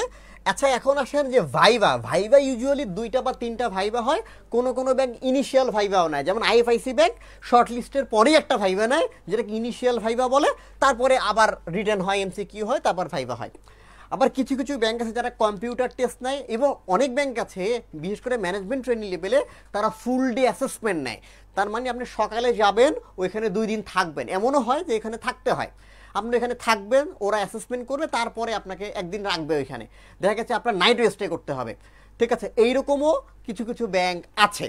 তার মানে হচ্ছে অ্যাসেসমেন্টের পলিসি এক এক ব্যাংকের কাছে এক এক রকম, এবং আপনার কনফিউজ হওয়ার কোনো কারণ নেই, কারণ আমরা তো আছি, টার্নিং পয়েন্ট আছে, এবং আপনাকে আপনার মতো করে কাস্টমাইজ সার্ভিস দেওয়া হবে। এইটা প্যারাসিটামলের মতো কিছু না, এইটা যে যেই রকম তাকে সেই রকম ট্রিটমেন্ট। প্যারাসিটামলের মতো না যে ভাই আপনার যে রোগ হয়েছে এইটা খান, এটা খালি ঠিক হয়ে যাবেন, এমন কিছু না আসলে। ঠিক আছে, আপনাকে আপনার মানে রিকোয়ারমেন্ট অনুযায়ী যেখানে যাচ্ছেন, যেখানে শর্ট লিস্টেড হয়েছেন বা যেখানে অ্যাপ্লাই করছেন, তার মতো করেই আপনাকে রেডি হইতে হবে এবং তার মতো করেই আপনাকে গাইড করা হবে। কমন গাইডলাইনটা আসলে না, কাস্টমাইজ কোর্স, কাস্টমাইজ টিচার এবং কাস্টমাইজ গাইডলাইন। ঠিক আছে, তো আর ভাইবা নিয়ে কয়েকটা বিষয় বলে রাখি। আপনারা ভাইবা নিয়ে টেন্স থাকেন, হ্যাঁ, ভাইবাই কিছু খুব গদ বাঁধা কোশ্চেন হয়, এই কোশ্চেনগুলো আপনাকে জানতে হবে। Outstanding, out of the box question হলে আপনি পারবেন না, এটা স্বাভাবিক তাদের কাছে মনে হতে পারে, বাট গদ বাঁধা যে কোশ্চেনগুলো সেটা পারবেন না, এটা পরীক্ষকরা হয়তো সহজভাবে নিতে পারেন না। ভাইবাই কিরকম কোশ্চেন করা হয়, ধরেন আপনাকে আপনার স্ট্রেংথ বলতে বলা হলো, আপনাকে আপনার উইকনেস বল, এগুলো খুব খুব কমন কোশ্চেন। যে ইন্ট্রোডিউস ইউর সেলফ, তো ইন্ট্রোডাকশনে আপনার কি বলা উচিত, ইন্ট্রোডাকশনের অ্যান্সারটা এরকম হওয়া উচিত যে ধরেন আপনি ওইখানেই আপনার স্ট্রেংথগুলো বলে দিলেন, আপনার উইকনেসগুলো, আপনার নাম কি, কোথায় থেকে পড়ালেখা করছেন, কোত্থেকে বিলং করেন, এটুকু তো বললেন, এটা সংক্ষিপ্ত। এরপর আপনি আপনার কিছু কোয়ালিটি বললেন, কিছু গুণ বললেন, এবং এই গুণগুলো, ঠিক আছে, আপনি কিভাবে আপনার ব্যাংকিং প্রফেশনে ইউজ করবেন সেটা বলবেন। এরপরে হচ্ছে গিয়ে কি আপনাকে আপনার সাবজেক্ট থেকে কোশ্চেন করা হবে। কেউ যদি চিন্তা করেন আমি বোটানি থেকে পাশ করছি, প্রাইভেট ব্যাংকের ভাইবা দিতে যাব, বোটানি নিয়ে কি কোশ্চেন করবে, আনফরচুনেটলি তো হইতেই পারে ওইখানে যে সিনিয়র অ্যাসিস্ট্যান্ট ভাইস প্রেসিডেন্ট যিনি বসে আছেন, হ্যাঁ, আপনার ভাইবা নেওয়ার জন্য, বা স্বয়ং ডিএমডি বা এমডি মহোদয় বসে আছেন, বা বোর্ড অফ ডিরেক্টরসের যিনি বসে আছেন, উনারই সাবজেক্ট ছিল বোটানি, আপনাকে বোটানি নিয়ে খুব ভালো কোশ্চেন করতে পারে। সো এই জন্য আপনাকে কি করতে হবে, খুব সুন্দর করে আপনার যে কি বলা যায় সাবজেক্ট, সেটা নিয়ে খুব ভালো করে পড়ালেখা করতে হবে। এর সাথে ব্যাংকিং ইকোনমিক্স রিলেটেড কিছু কোশ্চেন করতে হবে। মনে রাখতে হবে ভাইবা নিয়ে 2টো ক্লাস হবে, ঠিক আছে, 2টো সেশন পাবেন এবং মক ভাইবা দেওয়ার সুযোগ পাবেন অনলাইনে, ঠিক আছে। ওকে, তাহলে এবার আমরা একটু আমাদের সামনের দিকে অগ্রসর হই। ওকে, তাহলে ঠিক আছে, এক্সাম প্যাটার্ন নিয়ে একটু সাইফুলি কথা বলুক, আমি আপনাদের সাথে যুক্ত হব তার আলোচনার মাঝখানে। হ্যাঁ, আচ্ছা, এক্সাম প্যাটার্ন নিয়ে ইউজুয়ালি প্রাইভেট ব্যাংকগুলোতে হচ্ছে ভাই, ওরা যা যা কোয়ালিটি দরকার, মানে আপনি যে কাজটা করবেন কাজ অনুযায়ী পরীক্ষা হয়, সহজ কথা। আজাইরা আপনারা কোশ্চেন করবে না, ইউজুয়ালি এখানে বাংলার কোনো কাজ নাই, তো বাংলার কোনো প্রশ্ন আসলে প্রাইভেট ব্যাংকগুলো করে না, মানে পরীক্ষার কোনো পর্যায়েই আপনাকে বাংলা কেমন পারেন সেইটা আসলে লাগে না, তার মানে বাংলাটা দিয়ে কোনো মার্ক থাকে না। তবে মাঝে মাঝে 2-1টা লিটারেচার দিয়ে প্রশ্ন দিয়ে দিতে পারে, ওইটা আসলে বাংলার প্রশ্ন না, ওইটা আসলে জেনারেল নলেজের প্রশ্ন, জেনারেল নলেজের লিটারেচারের প্রশ্ন, সেটাকে আমরা অনেক সময় বাংলা মনে করে ফেলি। আচ্ছা, এর বাইরে প্রাইভেট ব্যাংকে 2টা জায়গাতে সবথেকে বেশি গুরুত্ব দেয়, একটা হচ্ছে ইংলিশ, একটা হচ্ছে ম্যাথ। এই 2 জায়গাতে বেশ বড় একটা পোরশন থাকে, যেমন বলা হয়েছে 25 থেকে 30% মার্ক প্রত্যেকটা সেকশনই প্রাইভেট ব্যাংকে এইটা থাকে, সেটা অনলাইন এক্সাম হোক, এমসিকিউ হোক, রিটেন হোক, হোয়াট এভার ইট ইজ, থাকেই। আচ্ছা, একজন প্রশ্ন, ইসলামিক ব্যাংকের প্রিপারেশনে যেহেতু সার্কুলারটা চলছে রিসেন্টলি, এখন সার্কুলার দিয়েছে এবং বহু বছর পর একটা সার্কুলার দিয়েছে, মাথায় রাখার ইসলামিক ব্যাংকে ইসলাম রিলেটেড কিছু কোশ্চেন থাকবে। বিশেষ করে আপনার হচ্ছে বিভিন্ন হাদিস থেকে প্রশ্ন করে, বিভিন্ন সূরা থেকে প্রশ্ন করে যে এই সূরাটা কোন আয়াতে আছে। কোরআন শরীফের বিখ্যাত কিছু লাইন আছে, যে লাইনগুলো হচ্ছে কমনলি চলে, পুরো কোরআন শরীফ তো নিশ্চয়ই আপনি পারেন না, কিছু কমন লাইন থাকে ইসলামিক ব্যাংকগুলোতে, সেই প্রশ্নগুলো করে। এবং প্রত্যেকটা ব্যাংক তার রিটেন পরীক্ষায় বা এমসিকিউ পরীক্ষায় একটা জিনিস কমন রাখে, সেটা হচ্ছে তার নিজস্ব প্রোডাক্ট, মানে তার নিজস্ব প্রোডাক্ট সম্পর্কে সে কিছু কোশ্চেন করবে। আপনি একটা ব্যাংকে অ্যাপ্লাই করতে গিয়েছেন, সে বলবে আচ্ছা আমার ব্যাংকের ওমেন প্রোডাক্টটার নাম কি, আমার ব্যাংকের সিগনেচার প্রোডাক্ট কোনটা, আমার ব্যাংকের ওমেন এন্টারপ্রেনারশিপের প্রোডাক্ট কোনটা, আমার ব্যাংকের ডিপোজিট প্রোডাক্ট কোনটা, আমার ব্যাংকের ব্রাঞ্চ কয়টা, আমার ব্যাংকের হচ্ছে নাম্বার অফ এটিএম বুথ কয়টা। মানে প্রত্যেকটা ব্যাংক তার রিটেনে বা এমসিকিউতে কোনো না কোনো জায়গায় এই ধরনের 2-1টা কোশ্চেন করে, এবং ওই কোশ্চেনটা যদি আপনি না পারেন তাহলে আপনাকে বাদ দিয়ে দিবে। দেখেন একটা জিনিস বোঝেন, যদিও বলছি যে আপনি রিটেনে পারলেন না, মনে করেন রিটেনের ব্যাপার হচ্ছে এরকম, এটা ওর কাছে খারাপ লাগে, ওর কাছে খুব খারাপ লাগে যে মনে করেন আপনাকে রিটেনের জেনারেল নলেজের কোশ্চেন আছে পাঁচটা জেনারেল নলেজের কোশ্চেন থেকে একটা কোশ্চেন হচ্ছে এরকম যে আমার ব্যাংকের স্মার্ট অ্যাপসের অনলাইন অ্যাপসটার নাম কি, আর আপনি বাদ বাকি 4টা পারছেন কিন্তু ওই একটা পারেন নাই। তার মানে কি আপনি যে ব্যাংকে চাকরি করতে যাইতেছেন সেই ব্যাংকের অ্যাপসের নামটাই আপনি জানেন না, ওর স্বাভাবিকভাবে আপনাকে পছন্দ করবে না, ও চেষ্টা করবে আপনাকে বাদ দিয়ে দেওয়ার। কি বুঝতে পেরেছেন? আপনি কিন্তু মার্ক ভালো পাইছেন, আপনি কিন্তু কি পারছেন অনেক কিছু, কিন্তু ওর ব্যাংকের সম্পর্কে আপনি জানেন না। মানে ব্যাপারটা হচ্ছে এইরকম যে আপনি একজনকে পছন্দ করেন, তাকে বলতে গেছেন আচ্ছা তোমাকে তো আমি পছন্দ করি কিন্তু তোমার নামটাই আমি ভুলে গেছি, তোমার নামটা জানি কি, সে আপনাকে পছন্দ করবে, সে আপনার প্রপোজালকে কখনো অ্যাকসেপ্ট করবে? কখনো করবে না, কারণ আপনি যার কাছে গেছেন তার সম্পর্কে তো জেনে যেতে হবে। তো ব্যাপারটা হচ্ছে সেইখানে তো সেই রকম কিছু কোশ্চেনও থাকে, ইউজুয়ালি সেইটা এই জেনারেল নলেজের ভিতরে অ্যাড করা থাকে। আইসিটির যে কোশ্চেনগুলো থাকে, আইসিটির কোশ্চেনগুলো জেনারেল আইসিটির কোশ্চেন থাকে, মানে ওই একদম টেকনিক্যাল আইসিটি বা প্রোগ্রামিং রিলেটেড কোনো কোশ্চেন না, বিশেষ করে Microsoft related, Microsoft Word, PowerPoint বা মূলত এক্সেলের কিছু কোশ্চেন থাকে যে এক্সেলের এইটা দিয়ে কি বোঝায়, যাতে আপনি বেসিক এক্সেলটা পারেন কিনা সেটা বোঝায়। দুই একটা ব্যাংক আছে যারা সরাসরি আইসিটির পরীক্ষাই নেয়, কম্পিউটার টেস্ট নেয়, যেমন আইএফএসসি ব্যাংক, ওরা কম্পিউটারের পরীক্ষা নেয়। আরও দুই একটা ব্যাংক আছে, তো স্বাভাবিকভাবে ওদের আবার পরীক্ষা আইসিটি থাকে না। আর এরপর সেই অ্যানালিটিক্যাল এবিলিটি, এইটাও গুরুত্বপূর্ণ, এটা একটা সিগনিফিকেন্ট পোর্শন থাকে প্রত্যেকটা ব্যাংকের রিটেন পরীক্ষায়। এই অ্যানালিটিক্যাল এবিলিটি থেকে কোশ্চেন থাকে এবং কমনলি একটা কোশ্চেন থাকে, এবং আপনার পরীক্ষা যদি অনলাইনে দিতে হয় আরও দুই একটা কোশ্চেন কমন থাকে। একটা কোশ্চেন থাকে এইরকম যে কিভাবে আপনি সার্কুলার সম্পর্কে জানলেন, আমি যে এখানে সার্কুলার দিয়েছি এটা আপনি কার কাছ থেকে শুনলেন। ওইখানে অপশন থাকে, সোশ্যাল মিডিয়া থাকে, বন্ধুবান্ধব থাকে, আত্মীয় স্বজন থাকে, ওই অপশনটা সিলেক্ট করার উপরেও ডিপেন্ড করে আপনি শর্ট লিস্টেড হবেন কিনা বা পরবর্তী স্টেজে যাবেন কিনা। কেন সেটা এখন লাইভে বলা যাবে না, সেটা পরে বলবো। আচ্ছা, আরেকটা কোশ্চেন থাকে যে আপনি এই ব্যাংকটাকে মনে করেন XYZ ব্যাংক, তো বলা হয় যে আপনি XYZ ব্যাংকে কেন জব পেতে চান। অনলাইনে যখন কোশ্চেন হয় বা পরীক্ষা যখন অনলাইনে অনেক ব্যাংকের রিটেন পরীক্ষা হয়, তখন এই কমন প্রশ্নটা করে যে আপনি আমার ব্যাংকে কেন চাকরি পেতে চান। তো এই প্রশ্নের উত্তরটা খুবই ভালোভাবে দিতে হয়, এবং এই প্রশ্নের উত্তরটা ব্যাংকগুলো পড়ে। তো এই উত্তরটা যদি আপনি ভালোভাবে দিতে না পারেন, তখন স্বাভাবিকভাবে ও আপনাকে নিবে না বা পরবর্তী স্টেজে আপনাকে যেতে দিবে না। এবং যদি এই রিটেনে এই প্রশ্নটা নাও আসে, তাহলে ভাইভাতে কোনো না কোনো পর্যায়ে আপনি এই কোশ্চেনটা ফেস করবেন যে আপনি এখন কি করবেন। আমি আপনার একটা ভাইবার এক্সপিরিয়েন্স শেয়ার করি, একটু ছোট্ট করে বলবো। আমি এখন যে ব্যাংকে আছি তার আগে যে ব্যাংকে ছিলাম, সেই ব্যাংকের একজন ফাইনাল ভাই এমডি আমাকে একটা প্রশ্ন করেছিল যে ভাই আপনার পোস্টিং তো অনেক দূরে দিব, আপনি তো থাকতে পারবেন না, আপনি বিআইবিএম থেকে পড়ে আসছেন, আপনি তো আমার ব্যাংকে থাকবেন না। বললো না স্যার আমি থাকবো। তো বলতেছে আপনি জানেন আমার ব্যাংকের আমার ব্রাঞ্চে তো লোকজন কম, আমার ব্রাঞ্চে সবসময় হচ্ছে এরকম পিয়ন থাকে না, সব সময় হচ্ছে এরকম লোকজন থাকে না, ঠিক আছে, তো মাঝে মাঝে এরকম হইতে পারে আপনার ওয়াশরুম পরিষ্কার করা লাগবে, আর আপনি ব্যাংকার হয়ে ওয়াশরুম পরিষ্কার করবেন, এটা কি আপনি পারবেন? আমি কথা বলতেছি, ফাইনাল ভাইবার কথা বলছি, একজন ব্যাংকের এমডির সাথে আমার কথা হচ্ছে। সেই এমডি আমাকে বলতেছে যে আপনার তো ব্যাংকে চাকরি করবেন, আপনার তো আমার ব্রাঞ্চে গেলে আপনার যখন ঢাকার বাইরে আমি পাঠাবো, সেখানে তো সময় আপনি পিয়ন পাবেন না, যদি পিয়ন না পান হইতে পারে আমার ব্যাংকের ওয়াশরুম আপনার পরিষ্কার করা লাগলো। তখন আমি বললাম স্যার কি বলেন, আমি তো বহু হলে ছিলাম, আমি যখন ইউনিভার্সিটি হলে ছিলাম হলের ওয়াশরুম স্যার পরিষ্কার করছি না, কোনো ব্যাপার না। বাস্তবতা হইতেছে আমি হলে ছিলাম কি ছিলাম না, ওয়াশরুমে পরিষ্কার করছি কি করি না সেটা গুরুত্বপূর্ণ না, উত্তরটা খুব কনভিন্সিং, ঠিক আছে স্যার কোনো ব্যাপার না, আমি তো এটা করেছি অনেকবার, তো সমস্যা নাই।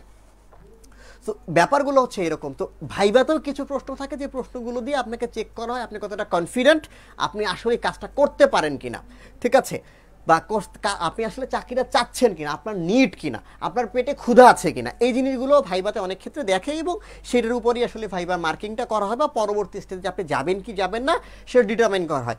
বিস্তারিত যেহেতু এই জিনিসগুলো, তার মানে আমাদের কোর্সেও মোটামুটি বাংলা থেকে কিছু আপনি পাবেন না, বাংলার কোনো পড়াশোনা থাকবে না, তার মানে হচ্ছে আপনার ক্লাসগুলো থাকবে মূলত ইংলিশ, ম্যাথ আর অ্যানালিটিক্যাল এবিলিটি বেসড, এর বাইরে জেনারেল নলেজের কিছু কোশ্চেন থাকে। আর একটা জিনিস বলে রাখি যে জেনারেল নলেজের কোশ্চেনগুলো, এই কোশ্চেনগুলো মোস্টলি রিসেন্ট, ঠিক আছে, কনস্ট্যান্ট জেনারেল নলেজ, বড় স্বাস্থ্যবান যে জেনারেল নলেজের বই, সেই বইগুলো থেকে প্রশ্নগুলো সচরাচর করে না। ইউজুয়ালি জেনারেল নলেজ বলতে তারা রিসেন্ট জেনারেল নলেজের কোশ্চেন করে, সাম্প্রতিক সময় গত 2-3 মাসে কি হয়েছে না হয়েছে সেই প্রশ্নগুলোই তারা করে।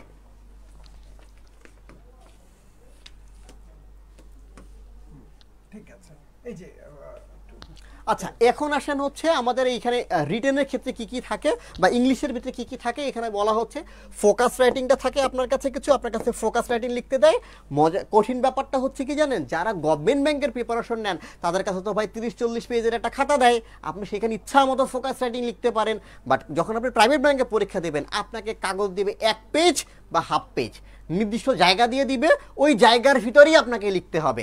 তার মানে ফোকাস রাইটিং বলে এবং রিটেনের প্রত্যেকটা পরীক্ষা কিন্তু জায়গা ফিক্সড, মানে শুধুমাত্র পেজ ফিক্সড ব্যাপারটা এরকম না, জায়গাও ফিক্সড। মানে আপনি কোনো কোশ্চেন শর্ট করবেন, কোনো কোশ্চেন লং করবেন, এই সুযোগ আপনার নাই।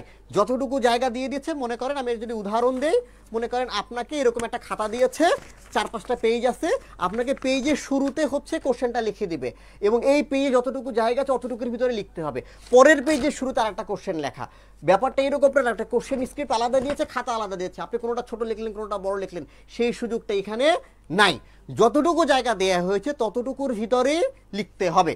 এবং সেইটা কি ফোকাস রাইটিং আসে, বাংলায় আসে, ইংলিশে আসে, ইউজুয়ালি ইংলিশে আসে, বাংলায় আসে না বললেই চলে। চলে, কিন্তু মাঝে মাঝে, হ্যাঁ বাংলায় আসে না বললেই চলে, মাঝে মাঝে হয় আপনাকে একটু ট্যান্টালাইজ করার জন্য, আপনাকে একটু ভড়কে দেওয়ার জন্য কি করে, আপনার হঠাৎ করে দেখবেন বাংলা দিয়ে দিছে, হঠাৎ আপনি মেন্টালি প্রিপেয়ার্ডই ছিলেন না। এই কাজটা নরমালি আইবিএ করে, অন্য কেউ করে না, আইবিএ করে। আপনি মেন্টালি প্রিপেয়ার্ডই ছিলেন না বাংলা কোনো কিছু লিখতে হবে, আপনি দেখতেছেন একটা বাংলা ফোকাস রাইটিং দিয়ে বসে আছে, এটা আসলে আপনার সাথে একটা মাইন্ড গেম খেলে। এবং ইউজুয়ালি এই বাংলা ফোকাস রাইটিংটা ফার্স্ট জেনারেশন ব্যাংকগুলো দেয়। ফার্স্ট জেনারেশন ব্যাংক কোনগুলো, যে ব্যাংকগুলো 1975 সাল বা তার আগে বা ওই সময় 75-এর কাছাকাছি সময় এস্টাবলিশড হয়েছে, ওই ব্যাংকগুলো ইউজুয়ালি হচ্ছে বাংলায় ফোকাস রাইটিং দেয়। বা এছাড়া মোটামুটি যদি বলে সেকেন্ড জেনারেশন বা থার্ড জেনারেশন থেকে থার্ড জেনারেশন, ফোর্থ জেনারেশন বা ফিফথ জেনারেশন যে ব্যাংকগুলো আছে, ওরা এখন পর্যন্ত বাংলায় ফোকাস রাইটিং দেয় নাই। আচ্ছা এরপরে আসেন কম্প্রিহেনশন। কম্প্রিহেনশন মাঝে মাঝে আসে, এখন সচরাচর আসে না, বাট আগে আসে। তবে কম্প্রিহেনশনটা আসে, কম্প্রিহেনশনটা যখন আপনি অনলাইনে পরীক্ষা দেন তখন অনলাইনে কম্প্রিহেনশন আসে, কিন্তু আপনার পরীক্ষায় যখন আপনি ফিজিক্যালি দেন তখন সচরাচর কম্প্রিহেনশন এখন দেয় না। আপনাকে কান দিয়ে ধোয়া বের করে দিবে, সেটা হচ্ছে ম্যাথ। পরীক্ষায় যখন আপনি ম্যাথ দেখবেন, বিশেষ করে রিটেন যে ম্যাথগুলো আসে প্রাইভেট ব্যাংকে, ম্যাথ দেখে কান দিয়ে ধোয়া বের হয়ে যাবে, টম এন্ড জেরির মতো। যে টমের মাথায় যেমন জেরি একটা বাড়ি দেয়, কান দিয়ে ধোয়া বের হয়, আপনার ওই ম্যাথ দেখে এরকম ধোয়া বের হয়ে যাবে, মনে হবে হাই হাই এটা কি দিস আমি তো বুঝি না। এবং ভয়ঙ্কর ব্যাপার হচ্ছে পেজ তো লিমিটেড, ওইটুকু জায়গার ভিতরেই করতে হবে। একটা পেজে 3টা পর্যন্ত ম্যাথ করতে দিয়ে দেয়, একটা পেজে 3টা ম্যাথ, মানে এটা ভয়ঙ্কর কথা। ঠিক আছে, ওকে। তো এবং এই যে একটা ব্যাপারগুলো, তার মানে বিশেষ করে রিটেন ম্যাথগুলো বেশ জটিল রিটেন ম্যাথ দেয়। জটিল বলতে ক্যালকুলেশন অনেক জটিল। ঠিক আছে, এটা একটা সমস্যা। এর বাইরে আপনি যদি ট্রান্সলেশন বলে, ট্রান্সলেশন আসে, কমনলি ট্রান্সলেশন আসে এবং আসবে মোটামুটি শিওর। ইউজুয়ালি প্যাসেজ ট্রান্সলেশন দেয়, বাংলা ইংলিশ দুইটাই দেয়। ঠিক আছে, এর বাইরে আর্গুমেন্টেটিভ রাইটিং ওই ফোকাস রাইটিং এর সাথে আর্গুমেন্টেটিভ রাইটিং মিক্সড করে দেয়, মানে একটা ফোকাস রাইটিং দিয়েছে, একটা আর্গুমেন্টিং রাইটিং দিয়েছে, অথবা শুধু আর্গুমেন্টিং রাইটিং দিয়েছে, ফোকাস রাইটিং দেয় নাই, এইরকমটা দেয়। আর এর বাইরে বিজনেস লেটার সচরাচর আসে না, মাঝে মাঝে দেয়। ওই যে বললাম ফার্স্ট জেনারেশন যে ব্যাংকগুলো আছে ওরা মাঝে মাঝে বিজনেস লেটার দেয়। আমরা আমাদের ক্লাস মডিউলে রেখেছি যেন আপনার কোনো একটা পরীক্ষায় আবার দেখা যায় সাইফুল ছোট্ট ছোট্ট যে পোস্টগুলো ওখানে কিন্তু এটাই দেয়, ওখানে এগুলো দেয়, যেমন কি ডেপুটি অ্যাসিস্ট্যান্ট জেনারেল অফিসার, এরকম ছোট্ট ছোট্ট যে পোস্টগুলো সেগুলোতে আবার এই জিনিসগুলো দেয়। তো আমরা ছোট বড় সবকিছুকেই ফোকাস করি। আচ্ছা আরেকটা জিনিস স্যার, এই যে আমরা ছোট ছোট্ট বলছি, এখানে হয়তো একটা কনফিউশন আসতে পারে, সেটা হচ্ছে ছোট্ট পোস্ট মানে স্যালারি ছোট্ট ব্যাপারটা এমনটা না। ঠিক আছে, এটা যদি মাথায় রাখবেন। আপনার একটা জিনিস বলে রাখি, প্রাইভেট ব্যাংকে বাংলাদেশ ব্যাংকের সার্কুলার অনুযায়ী, কারেন্ট সার্কুলার অনুযায়ী প্রাইভেট ব্যাংকের মিনিমাম স্যালারি হচ্ছে 39,000 টাকা। ঠিক আছে, মানে আপনি যেই পোস্টেই চাকরি করেন না কেন আপনি 39,000 টাকা দিয়ে স্টার্ট করতে পারবেন। এর নিচে প্রাইভেট ব্যাংকের স্যালারি হয় না। তার মানে হচ্ছে, এখন একটা জিনিস, এখানে একটা ট্র্যাপ আছে, এই ট্র্যাপটা আমি আপনাকে বলে দেই। বেশ কিছু ব্যাংক আছে বা বেশ কিছু ব্যাংকের নাম করে অনেক সময় থার্ড পার্টি নিয়োগ দেয়। ঠিক আছে, যেখানে আমরা স্টুডেন্ট অনেকে ট্র্যাপে পড়ে, যারা বলে ভাই 20,000 টাকা, 22,000 টাকা, 25,000 টাকা স্যালারির চাকরি, প্রাইভেট ব্যাংকের চাকরি। ব্যাপার হচ্ছে ভুলেও এখানে যাবেন না, ওগুলো থার্ড পার্টি, ওগুলো কন্ট্রাকচুয়াল জব। মানে হচ্ছে আপনাকে নিয়োগটা অন্য কোনো প্রতিষ্ঠান দিবে, কিন্তু আপনি ব্যাংকে কাজ করবেন। তাতে যেটা ব্যাংকের হয়ে কাজ করবেন, কিন্তু আপনার কোনো হ্যাঁ আপনার টার্গেট থাকবে, আপনার কোনো ডেস্ক থাকবে না, আপনার ব্যাংকে কোনো চেয়ার থাকবে না। আপনি বাইরে বাইরে বাইরে বাইরে সেলসের কাজ করবেন, কার্ডের কাজ করবেন, ঠিক আছে, অনেক রকম কাজ থাকে ব্যাংকের, যেটা শুধুমাত্র অফিসের ভিতরে না, অফিসের বাইরে থাকে। তার মানে হচ্ছে আপনি কোনো ব্যাংকে যদি অ্যাপ্লাই করেন, এবং ডেফিনেটলি প্রত্যেকটা প্রাইভেট ব্যাংক তার সার্কুলারে স্যালারিটা লিখে দেয়, প্রত্যেকটা প্রাইভেট ব্যাংক সার্কুলারে স্যালারিটা লিখে দেয়। স্যালারি যদি 39-এর কম হয়, তার মানে আপনি নিশ্চিত থাকেন ওই চাকরিটা ব্যাংকের পার্মানেন্ট কোনো জব না, তাহলে ওই জবে অ্যাপ্লাই করা যাবে না, বা ওই জবে অ্যাপ্লাই করার ব্যাপারে দ্বিতীয়বার ভাবতে হবে। বাংলাদেশে কোনো প্রাইভেট ব্যাংক 39,000 টাকার নিচে স্যালারি দেয় না, বা দেওয়ার সুযোগ নাই। আচ্ছা, এর বাইরে প্যাকেজগুলো নিয়ে আমরা একটু কথা বলতে পারবো কিনা, বা আপনার প্যাকেজটা শুনতে চান কিনা, সেটা নিয়ে আপনাদের কাছে জানতে চাই। একটা জায়গা রেখেছি সাইফুল আমি, হ্যাঁ, জি, তাহলে প্যাকেজটা নিয়ে একটু পরে কথা বলবো। আচ্ছা, এর বাইরে ডাটা অ্যানালাইসিস বা আপনার অনেক সময় ডাটা সাফিসিয়েন্সি থেকে বা অ্যানালিটিক্যাল এবিলিটি থেকে কিছু কোশ্চেন থাকে, যাই থাকুক টেনশন নেওয়ার কোনো কারণ নাই, চাপ নেওয়ার কিছু নাই, সবগুলোই আমাদের কোর্সের ভিতরে আছে, এবং মোটামুটি একদম ফুললি আপনাকে একা ছেড়ে দেওয়া হবে না, আপনি দৌড়াইতে পারবেন, এইরকমভাবেই আপনাকে কমপ্লিটলি যে কোর্সটা আছে সেখানে আপনাকে দিয়ে দেওয়া হবে। ওকে, আমরা যদি একটু কোর্স আউটলাইনটা দেখে নিই স্পেশালি, হ্যাঁ, আমি আপনাদের সাথে একটু কোর্স আউটলাইনটা একটু শেয়ার করি, ঠিক আছে, হ্যাঁ, ওকে। আচ্ছা, আইবিএল এর লাস্ট সার্কুলারে টিও স্যালারি 28K ভাই, প্রভিশনে, কনফার্মেশনের পরে এটা 39 হয়ে যাবে, হ্যাঁ, ওটা প্রভিশনে। ওকে, হ্যাঁ, নূরনবী আপনি বোধহয় পরে জয়েন করেছেন, আপনি আমাদের সেশনটাতে নূরনবী আপনি পরে জয়েন করেছেন, এই জন্য আপনি এই কোশ্চেনগুলো করছেন। এই কোশ্চেনগুলোর অ্যান্সার আমরা দিয়ে এসেছি, ঠিক আছে, আর এই কোশ্চেনগুলোর অ্যান্সার আমরা দিয়ে এসেছি। আমাদের ফেসবুকে এই ক্লাসটা রেকর্ড পাবেন, আপাতত আপনি এটা দেখতে থাকেন, ফেসবুক পেজে টার্নিং পয়েন্ট জব 8 পেজে রেকর্ড থাকবে, ওই রেকর্ডগুলো একটু পরে দেখে নিয়েন। ওকে, আচ্ছা, তাহলে ওই যেগুলো আমরা বলছি, স্যালারি 39 হচ্ছে কনফার্মেশনের পরে, তারা প্রভিশনে আপনাদের স্যালারিটা কিছু কম দিতে পারে। কনফার্মেশন কোনো ব্যাংক 6 মাস, কেউ 1 বছর দিয়ে দেয়, তো কনফার্মেশনের পরে আপনি 39 পেয়ে যাবেন। ওকে, শর্টলিস্ট কিভাবে হওয়া যাবে বলেন, শর্টলিস্ট না হওয়ার কারণ কি, এটা নিয়ে ডিটেইল আলোচনা হয়েছে হাবিবা, আপনি সম্ভবত পরে জয়েন করেছেন। ওকে, আমাদের কোর্স আউটলাইনটা দেখি, ঠিক আছে, ম্যাথমেটিক্সের কোর্স আউটলাইনটা দেখেন। যাদের কনফিউশন ছিল শুধু প্রিলি পড়ানো হবে নাকি প্রিলি রিটেন দুটোই, আমাদের দেখেন, বা ম্যাথের প্রথম ক্লাসটা হচ্ছে, সরি, ম্যাথের প্রথম ক্লাসটা হচ্ছে পার্সেন্টেজের কি প্রিলিমিনারি, প্রথম ক্লাসটা হচ্ছে পার্সেন্টেজের প্রিলিমিনারি, দ্বিতীয় ক্লাসটা হচ্ছে প্রফিট লসের প্রিলিমিনারি, তৃতীয় ক্লাসটা ইন্টারেস্টের প্রিলিমিনারি, এরপর হচ্ছে প্রফিট লস পার্সেন্টেজ ইন্টারেস্ট, তিনটার মিলে একটা রিটেন ক্লাস। তার মানে প্রথম 4টাতে আমরা মোটামুটি এই 3টা হট টপিক, যেটা আপনি পরীক্ষা দিতে যাবেন, যেখানেই পরীক্ষা দেন, এই 3টা টপিক থেকে কোশ্চেন থাকবে না, এটা হতে পারে না। হট টপিকের আমরা কি করে ফেললাম, প্রিলি রিটেন পড়ে ফেললাম। 5 নম্বর লেকচার শিটে আমরা রেশিও প্রপোর্শন মিক্সচারের প্রিলিমিনারি পড়ব, এরপরে হচ্ছে গিয়ে 6 নম্বরে আমরা হ্যাঁ, এটার সাথে আর একটা রেশিওর সাথে আপনার অটোমেটিক রেশিও প্রপোর্শনের সাথে পার্টনারশিপের ম্যাথগুলো চলে আসে, সো পার্টনারশিপের ম্যাথগুলো এখানে পড়ে ফেলবো। 6 নম্বরে সেটা রিটেন পার্ট পড়বো, ঠিক আছে, দেখেন এখানে প্রিলি, এখানে রিটেন, এরপরে হচ্ছে গিয়ে কি আপনার 7 নম্বরে আমরা পড়বো টাইম অ্যান্ড ওয়ার্কের প্রিলিমিনারি, এরপর 8 নম্বরে পড়বো আমরা টাইম অ্যান্ড ওয়ার্কের রিটেন, এরপরে হচ্ছে গিয়ে 9 নম্বরে পড়বো স্পিড টাইম ডিস্টেন্স রিলেটেড যে প্রিলিমিনারি যে কথা অঙ্কগুলো আছে সেগুলো, তারপরে ট্রেন অ্যান্ড বোটের প্রিলিমিনারি পড়বো, এবং 10-এ গিয়ে কি হবে, 10-এ গিয়ে দেখেন আমরা 11-তে গিয়ে আমরা এই 9-10-এর পুরো রিটেন টপিকটা পড়বো, ঠিক আছে, পুরো রিটেন টপিকটা পড়বো। তারপরে হচ্ছে গিয়ে যেগুলোতে আলাদা করে রিটেন রাখা হয়নি, এখানে একটু দেখতে পারেন, ফ্র্যাকশন, ইকুয়েশন, ইনইকুয়ালিটি, তার মানে এই 3টা টপিকের আমি প্রিলি রিটেন দুটো এক ক্লাসে পড়ে ফেলবো। এরকম করে আমাদের মোটামুটি 17টা লেকচার শিটে, দেখা যাচ্ছে আল্লাহ তাআলার রহমতে 17টা লেকচার শিটে আমরা প্রত্যেকটা বিষয় কভার করে ফেলবো, এবং আমাদের লেকচার শিটটাকে আমরা এমনভাবে, ঠিক আছে, আর জয়েন করার কতদিন পরে পার্মানেন্ট হয়, 1 বছরের মধ্যে সবাই কনফার্মেশন পেয়ে যায়। ইভেন আপনি যখন এখন সরকারি ব্যাংকেও, হ্যাঁ, 3 মাসে, আমাদের সাইফুল 3 মাসে কনফার্মেশন পেয়ে গেছে। ঠিক আছে, তো এটা ডিপেন্ড করে, হ্যাঁ আপনার পারফরমেন্সের উপরেও অনেক কিছু ডিপেন্ড করে। ব্যাংক ম্যাথ কি ইংলিশে হয়? ডেফিনেটলি প্রাইভেট ব্যাংকের কোশ্চেন 100% ইংলিশে হয়, শুধু ভুল করে যদি দু একটা বাংলা কোশ্চেন চলে আসে সেটাই বাংলা থাকে, বাকি পুরো কোশ্চেনটা আপনি ইংলিশে পাবেন। ম্যাথটাও ইংলিশে হবে, জেনারেল নলেজের যে কয়টা কোশ্চেন থাকবে সেটাও কি ডেফিনেটলি ইংলিশে থাকবে। ওকে, এর বাহিরে হচ্ছে গিয়ে আমরা কি করব দেখেন, এখন আপনি হচ্ছে গিয়ে কথা হচ্ছে ম্যাথটা কিভাবে পড়বেন বা কি করবেন, আমরা আমাদের কোর্সটা কিভাবে সাজিয়েছি দেখেন। আপনার কোশ্চেন বোঝার জন্য আমি যে পড়াবো বা আপনি কি পড়বেন সেটার জন্য আপনার করা দরকার কি, আপনার নিজে নিজে, আমি সব ভাই বোনকে একটা অনুরোধ করব, নিজে নিজে ভাই আপনারা কি করেন, একটু কোশ্চেন অ্যানালাইসিস করেন। ঠিক আছে, প্রিভিয়াস যে কোশ্চেনগুলো আছে একটা বই কিনে নিয়ে অ্যানালাইসিস করেন। ওকে, এরপরে কোশ্চেন কোথায় থেকে আসে দেখেন, কয়েকটা বইয়ের নাম যদি আমি র্যান্ডামলি বলি, কোনটা জিআরই ম্যাথ বাইবেল বা যেটাকে আমরা নোভা জিআরই বলে চিনি, ঠিক আছে, দ্য অফিসিয়াল কি গাইড ফর জিম্যাট বা আমরা অফিসিয়াল জিম্যাট বলে যেটা পড়ি। আর প্রাইভেট ব্যাংকের সর্বোচ্চ কোশ্চেন করে আইবিএ বিআইবিএম।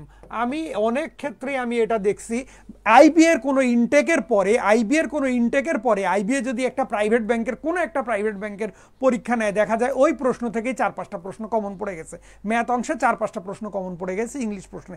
এটা আইবিএ এর একটা কমন প্র্যাকটিস, আমি অনেক দেখেছি।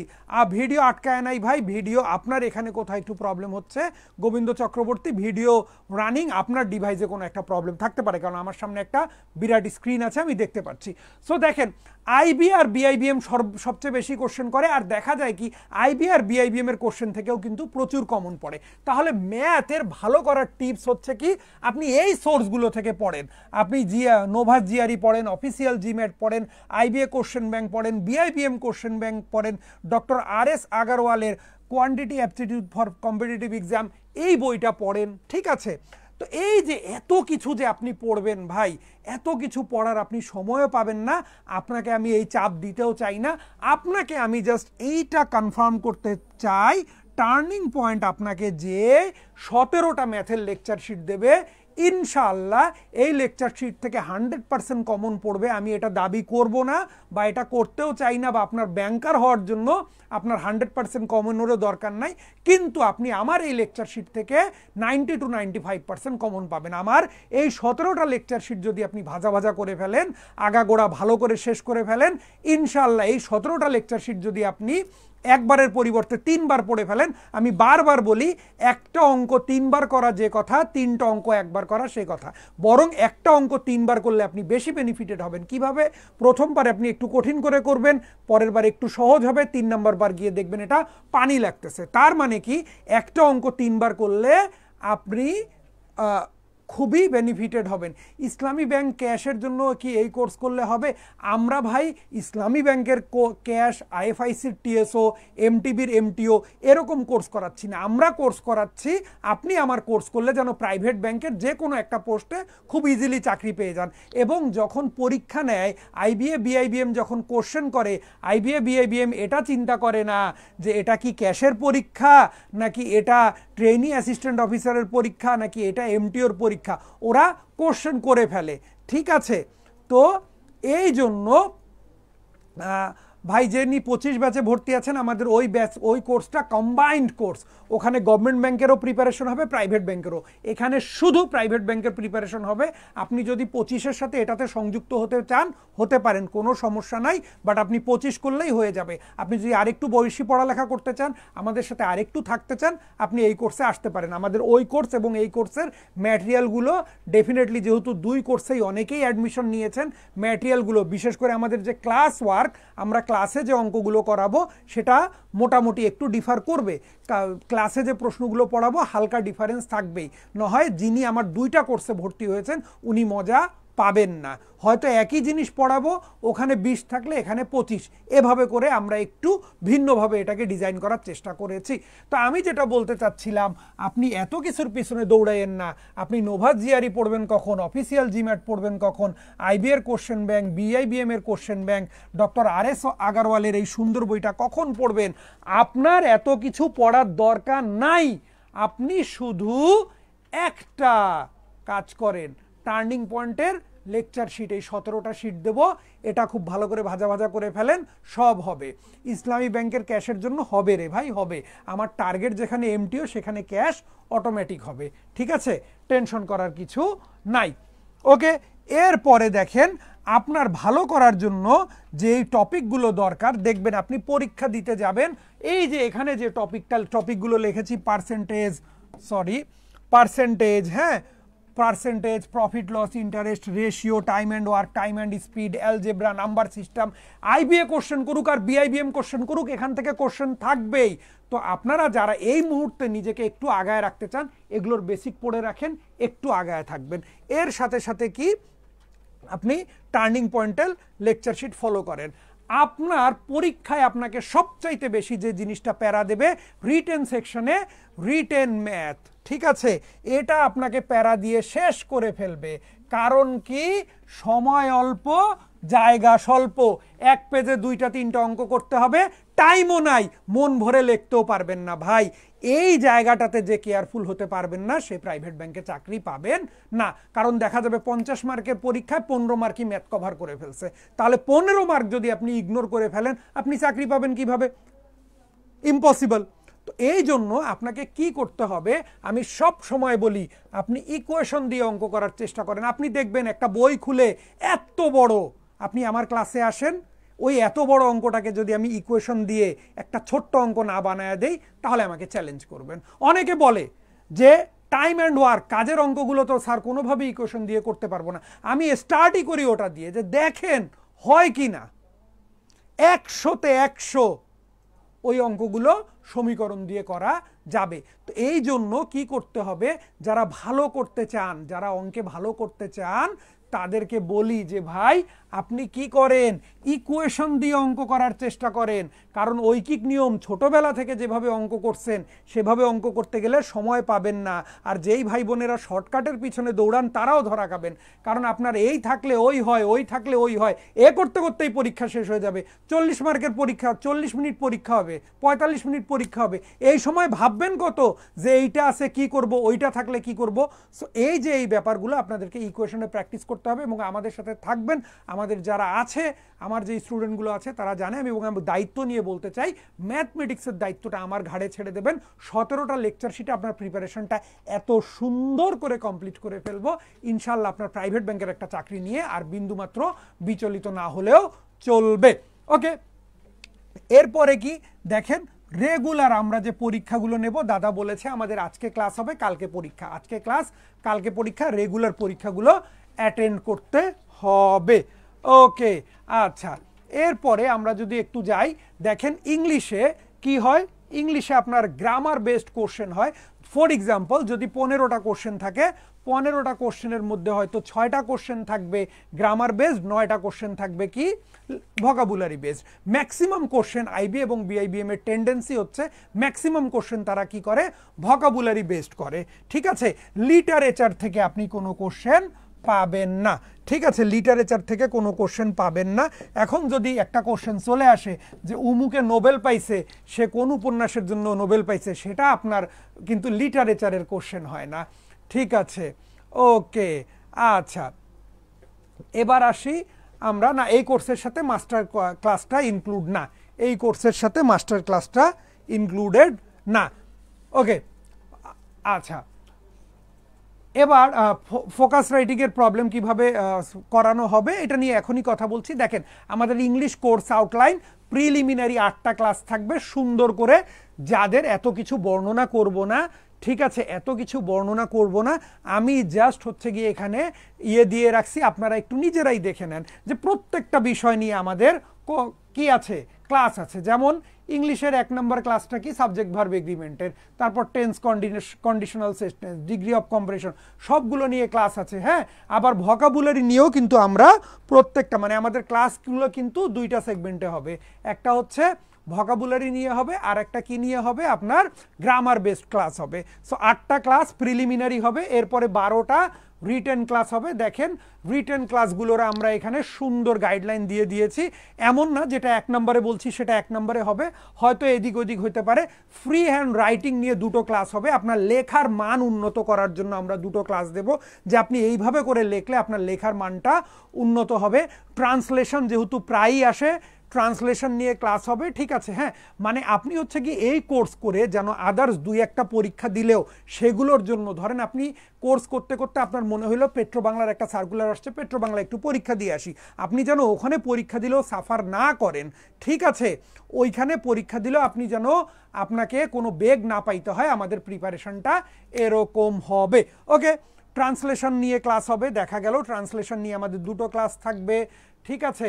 রিডিং কম্প্রিহেনশন নিয়ে 2টো ক্লাস থাকবে। আচ্ছা, এই ক্লাসগুলো জরুরি, আপনার মূল যে পরীক্ষা সেখানে এরকম কিছু না আসলেও, ঠিক আছে, আপনার যে অনলাইন অ্যাসেসমেন্ট টেস্ট ওখানে কিন্তু চট করে চলেই আসতে পারে, ঠিক আছে।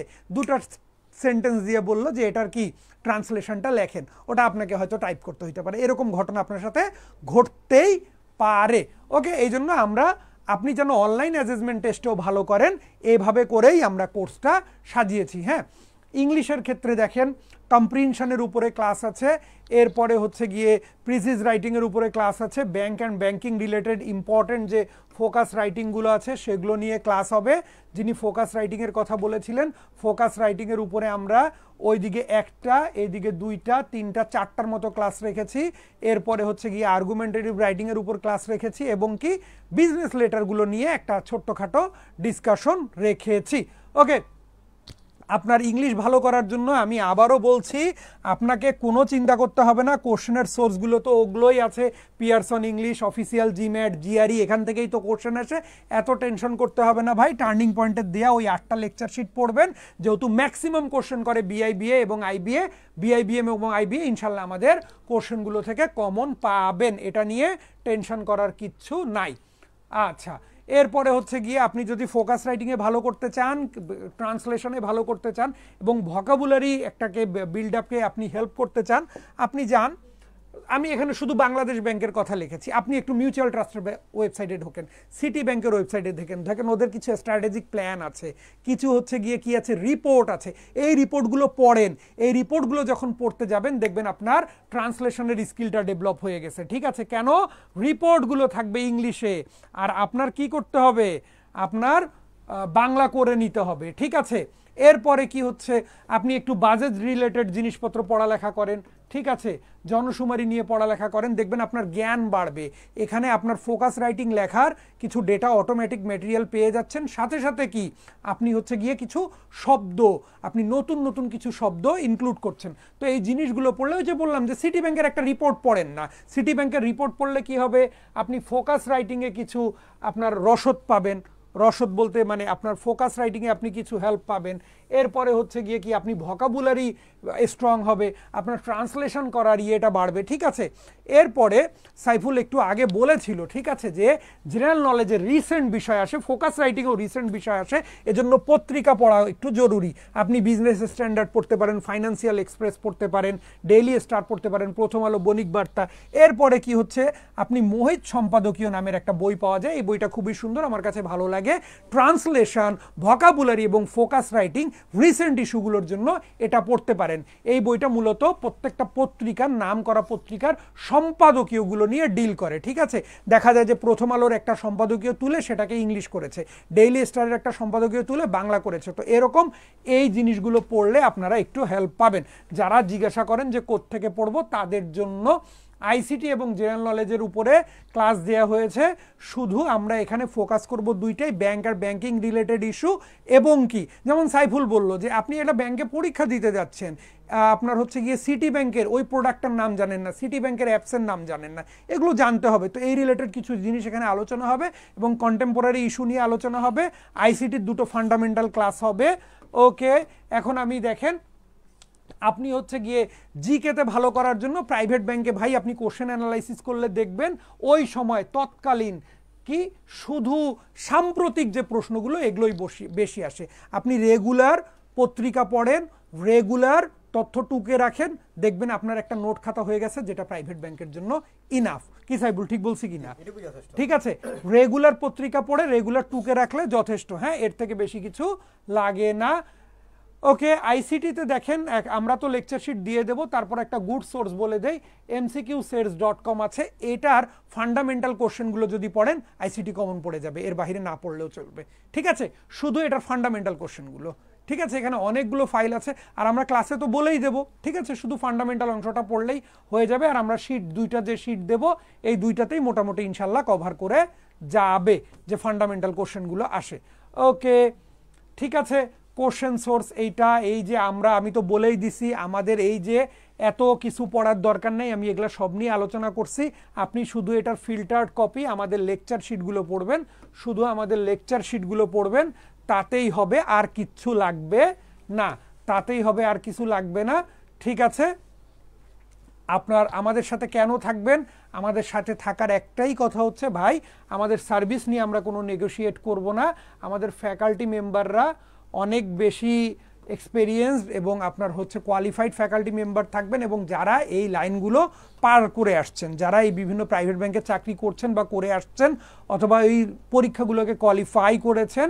আমরা ইংলিশ এবং ম্যাথ, প্রাইভেট ব্যাংকে চাকরি পাইতে গেলে দুটাই জিনিস দরকার, একটা হচ্ছে ইংলিশ আর একটা ম্যাথ, এই দুইটাতে ভালো হলে হয়তো। ঠিক আছে, হার্ড কপি লেকচার শিট আমরা দেবো না, আমরা পিডিএফ দিয়ে দেবো, আপনারা প্রিন্ট করে নেবেন নিজ দায়িত্বে, এখানে হার্ড কপি লেকচার শিট দেওয়া হবে না।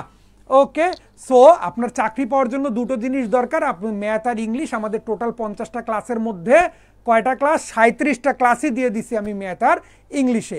এর বাহিরে সরি, আমরা একটা জায়গায় মিস করে গিয়েছি, আমি এটার রিচেক করিনি।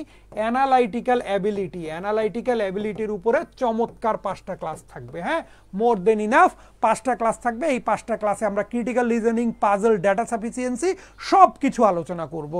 ওকে, আচ্ছা, এবার আসেন সাইফুল এই বিষয়টা নিয়ে একটু কথা বলতে চেয়েছিল। আপনারা যদি ক্যারিয়ার হিসেবে প্রাইভেট ব্যাংক বেছে নেন, কি কি জিনিস পাবেন একটু। হ্যাঁ প্লিজ স্যার, আমি আসলে একটা সময় টার্নিং পয়েন্টে যখন রেগুলারলি লাইভ করতাম, তো আমি মাঝে মাঝে একটা কোশ্চেন করতাম যে যারা আমরা ব্যাংকে চাকরি পাইতে চাই তাদের একটা জিনিস খুব কমন, সেটা হচ্ছে আমরা সবাই টাকা ভালোবাসি। আপনার যখন প্রচুর টাকার প্রতি ভালোবাসা থাকবে তখন আপনি ব্যাংকে চাকরি করতে চাইবেন, এবং প্রাইভেট ব্যাংক এইটা একটা জায়গা দিয়ে আপনাকে খুব সহযোগিতা করে।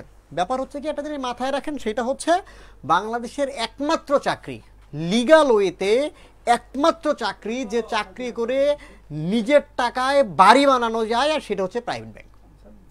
ঠিক আছে, নিশ্চিত রূপে। ঠিক আছে, একমাত্র চাকরি যে বানানো যায় সেটা হচ্ছে প্রাইভেট ব্যাংক বা ব্যাংক, আপনি যদি ব্যাংক বলেন মোটা দাগে সেইটাও হয়। মানে এছাড়া অন্য কোনো চাকরি করে নিজের টাকায় লিগ্যাল ওয়েতে বাড়ি বানানো যায় না, বাংলাদেশে এমন কোনো চাকরি নেই।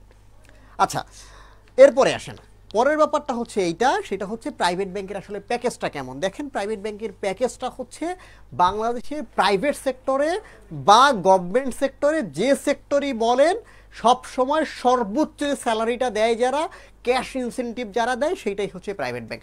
প্রাইভেট ব্যাংকের থেকে বর্তমানে আপনি যদি বাংলাদেশের ইন্ডাস্ট্রির কথা বলেন, সেইটা ফাস্ট মুভিং কনজিউমার গুডস হইতে পারে, ম্যানুফ্যাকচারিং হইতে পারে, ট্রেডিং হইতে পারে, গার্মেন্টস হইতে পারে, শিপ হইতে পারে, এনিথিং, ইভেন মাল্টিন্যাশনাল কোম্পানি বলতে পারেন, হট এভার, আপনি যাই বলেন, যা ইচ্ছা তাই বলেন, বাট প্রাইভেট ব্যাংকের থেকে কোনো প্রতিষ্ঠান বেশি স্যালারি দেয় না, এইটা মোটামুটি নিশ্চিত।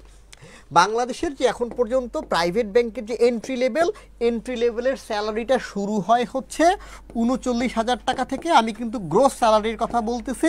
ঠিক আছে, 39,000 টাকা থেকে শুরু হয়, এটা হচ্ছে মিনিমাম 39,000 টাকা পাবেন। এবং বর্তমানে বাংলাদেশের প্রাইভেট ব্যাংকে ম্যাক্সিমাম স্যালারি দেওয়া হয় 6 ডিজিট বা 1 লাখ টাকা।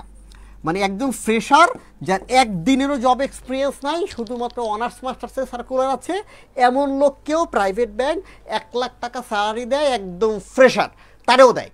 তার মানে হচ্ছে আপনি যখন ব্যাংকে ঢুকবেন, আপনি 39,000 টাকা থেকে শুরু করে 1 লাখ টাকা পর্যন্ত স্যালারি পাবেন। আচ্ছা, আপনি যখন শেষ হবেন, এটা যদি মাথায় রাখেন, যখন আপনি 39,000 টাকার স্যালারিতে চাকরি করবেন, অনেকে বলে প্রাইভেট ব্যাংকের একটা কমন হচ্ছে কথাবার্তা, সেইটা হচ্ছে ভাই ব্যাংকে কোনো জব সিকিউরিটি নাই। ঠিক আছে, আচ্ছা ক্যাশে 26,000 কেন ভাই? আচ্ছা আপনি ক্যাশে যে 26,000, ওইটা আসলে 26,000 না, ওইটা প্রবেশন পিরিয়ডে 26,000, কনফার্মেশনের পরে আপনি 35 পাবেন। ক্যাশের চাকরিতে একটু কম, ক্যাশের চাকরিতে কনফার্মেশনের পরে 35 39 না। তবে এখানে আবার ব্যাপার আছে, আপনি তো সারা জীবন ক্যাশে থাকবেন না, ক্যাশ কিছুদিন পরেই সেটা চেঞ্জ হয়ে যায়। আচ্ছা এরপরে একটা জিনিস বলি, প্রাইভেট ব্যাংকে আরেকটা ফ্যাক্টর আছে, সেইটা হচ্ছে আপনি যখন এখানে শুরু করবেন, দেখেন ওই যে প্রাইভেট ব্যাংক কেউ বলে না যে জব সিকিউরিটি নাই, আপনার চাকরির কোনো নিশ্চয়তা নাই, ব্যাপারটা এমনটা না। একটা জিনিস মাথায় রাখেন, আপনি যদি 30 বছর বয়সে 39,000 টাকা স্যালারির চাকরিতে জয়েন করেন, আপনি যখন 60 বছর বয়সে আপনার স্যালারি যদি এইটাই থাকে, যদি 1 টাকাও না বাড়ে, 30 বছর পর্যন্ত যদি এইটা থাকে, আমি কয়দিন আগে হিসাব করেছিলাম, আমি হিসাব করে দেখেছি যে এতে আপনার যে প্রভিডেন্ট ফান্ড জমা হয়, 60 বছর বয়সে আপনি 1 কোটি টাকা নিয়ে ব্যাংক থেকে বেরোয় যেতে পারবেন ক্যাশ। কি বলছি বুঝতে পেরেছেন? আপনার বেসিক কত, এই 39,000 টাকা যদি আপনার গ্রোস স্যালারি, আপনার বেসিক হবে 21,000 টাকার মতো বা 22,000 টাকা। এই 20-21,000 টাকা বা 22,000 টাকা বেসিক দিয়ে আপনি বছরে মানে লাইফ, আপনি যখন কেরিয়ার শেষ করবেন 60 বছর বয়সে, আপনি 1 কোটি টাকা ক্যাশ নিয়ে বেরোয় যেতে পারবেন। কথা হচ্ছে আপনার কি স্যালারি সারা জীবন 22,000 টাকা বেসিক থাকবে? উত্তরটা হচ্ছে না। তার মানে একজন ব্যাংকার যদি সারা জীবন সার্ভিস দেয়, ও যখন মানে শেষ হয়ে যাইতে চায়, ও যখন রিটায়ারমেন্টে যায়, তখন মিনিমাম একজন ব্যাংকার 1.5 থেকে 2 কোটি টাকা নিয়ে বের হয়, বা কোনো কোনো ক্ষেত্রে 8-10-15 কোটি টাকা নিয়ে পর্যন্ত বের হয়। মানে 15-20 কোটি টাকা পর্যন্ত নিয়ে বের হয়, যারা টপ ম্যানেজমেন্টে থাকে তার 20 কোটি টাকা নিয়ে পর্যন্ত বের হয়।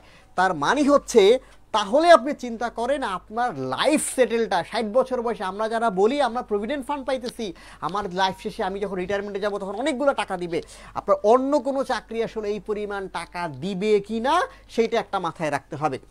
এখন আসেন আমরা একটা কথা বলি, আমরা শুধুমাত্র স্যালারি নিয়ে কথা বললাম, এই মান্থলি স্যালারি গেছে, এরপরে প্রফিট বোনাস।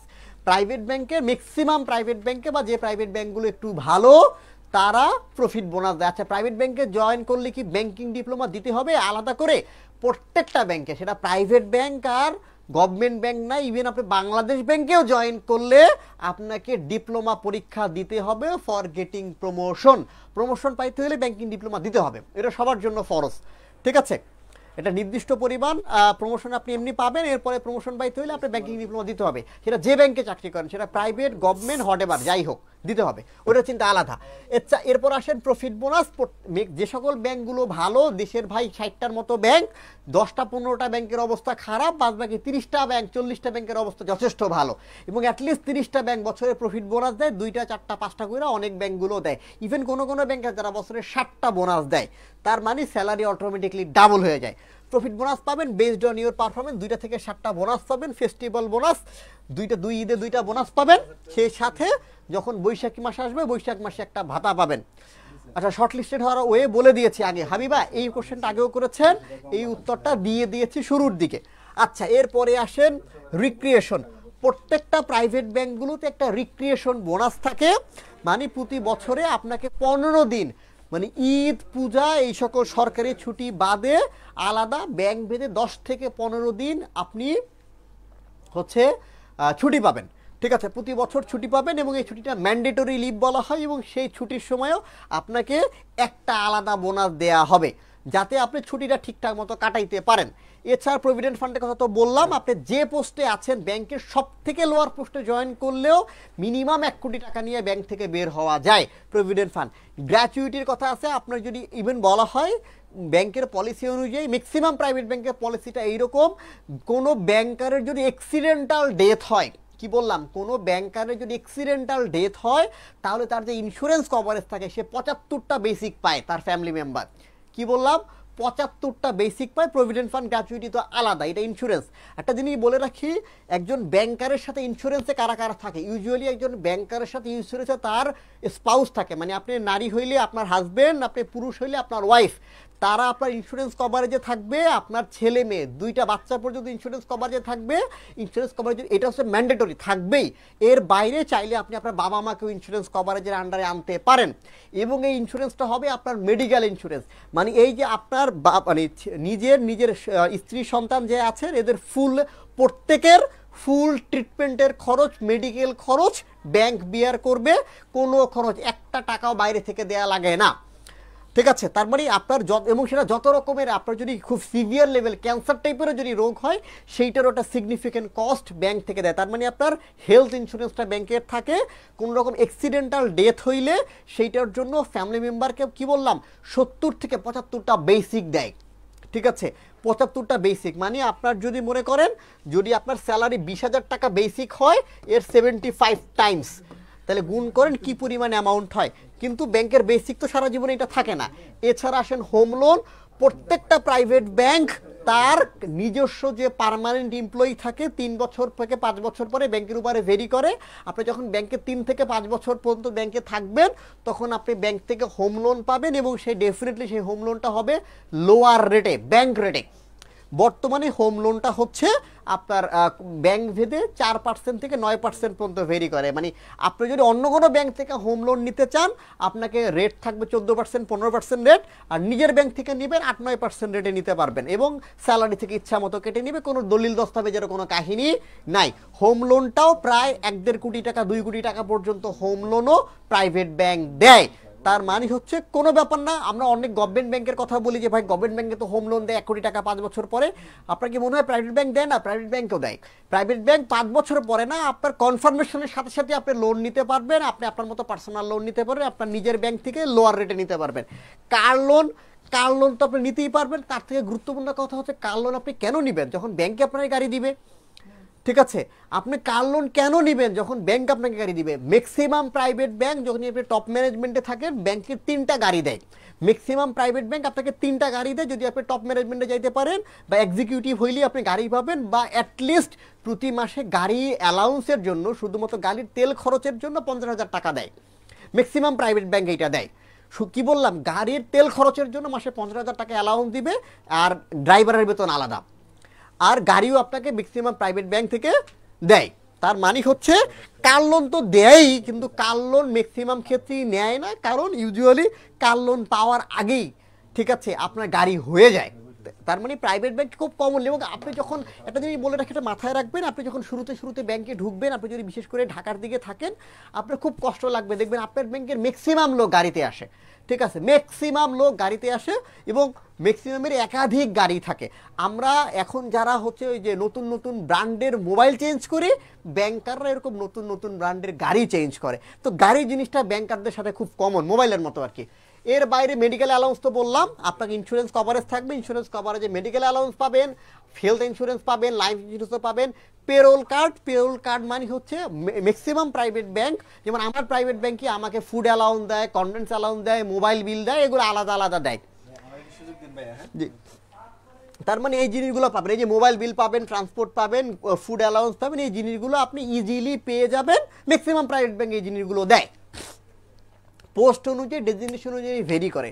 সব থেকে গুরুত্বপূর্ণ, এগুলোর বাইরে আর কি পাবেন, এগুলোর বাইরেও একটা জিনিস আছে। তার মানে এগুলো তো পাবেনই, এর বাইরে কি আছে? এর বাইরে একটা জিনিস আছে। সেই জিনিসটা কি? সেই জিনিসটা কোথাও লেখা থাকে না, গোপন জিনিস, বলে দিচ্ছে। সেই জিনিসটা হচ্ছে আপনি যখন একটা ব্যাংক থেকে অন্য ব্যাংকে সুইচ করবেন, প্রাইভেট ব্যাংক এটা খুব কমন প্র্যাকটিস, 2-3 বছর পর পরই একজন এক একটা ব্যাংক থেকে অন্য ব্যাংকে সুইচ করে। যখনই আপনি একটা ব্যাংক থেকে অন্য ব্যাংকে সুইচ করবেন, আপনার যে total gross salary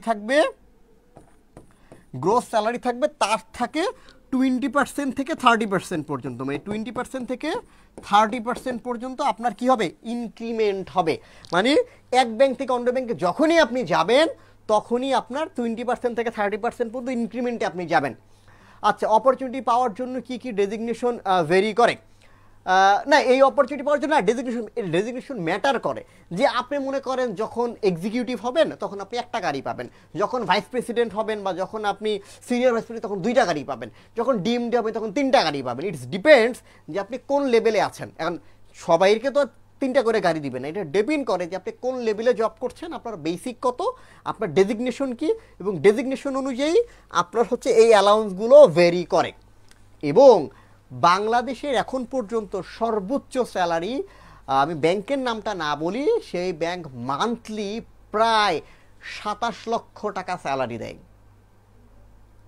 monthly salary 27 লক্ষ টাকা। এবং অবাক হওয়ার কারণ নাই, ম্যাক্সিমাম প্রাইভেট ব্যাংকে 7 ডিজিটের স্যালারি খুবই কমন প্র্যাকটিস। ঠিক আছে, মানে 1-2 জন পায় ব্যাপারটা এরকম না, 7 ডিজিটের স্যালারি মানে 10 লাখ অ্যান্ড অ্যাবভ, 10 লাখের উপরে মান্থলি স্যালারি পায় এইরকম ব্যাংকারের সংখ্যা অনেক, অভাব নাই। ঠিক আছে, আপনি কয়েক হাজার পাবেন। ঠিক আছে, এক একটা ব্যাংকে 2-4-500 লোক পাবেন যারা ইউজুয়ালি হচ্ছে 10 লাখ অ্যান্ড অ্যাবভ স্যালারি পায়। 2-4 ঠিক আছে 200-100 লোক পাবেন। যদি বড় ব্যাংক হয় 200-300 লোক পাবেন যারা 10 লাখ অ্যান্ড অ্যাবভ স্যালারি পায়।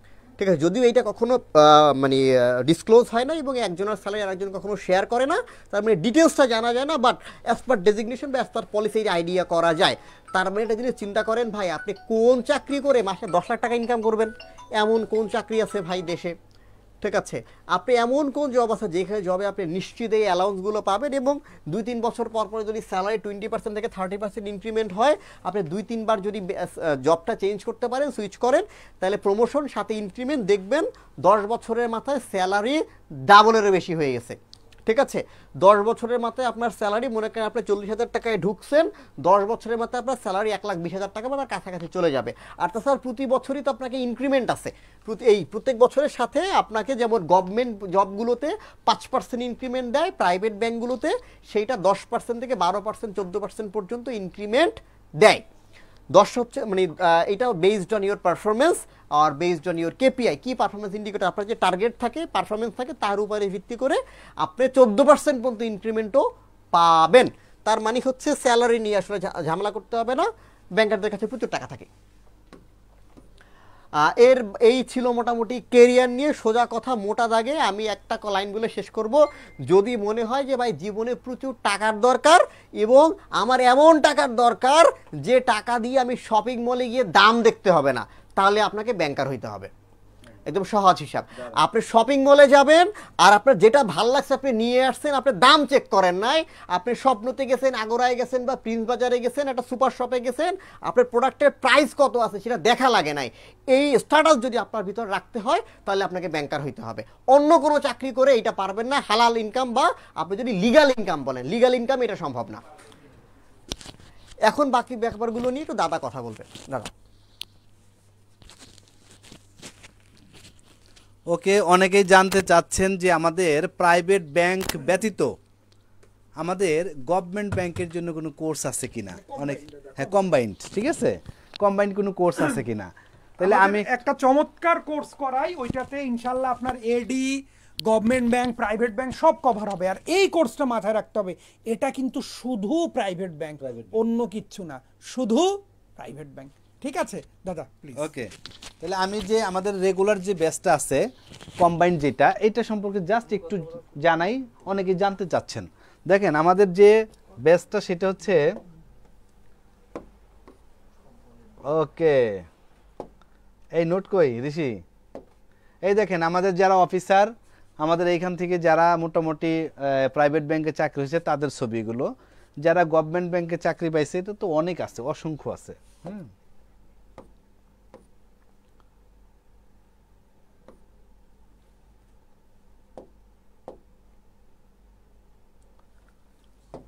ওকে চলেন আমরা একটু দেখি। হ্যাঁ, এই যে দেখেন আমাদের হচ্ছে ব্যাংকের জন্য আমাদের হচ্ছে টার্নিং পয়েন্ট জব এড, এটা হচ্ছে রেগুলার কোর্স।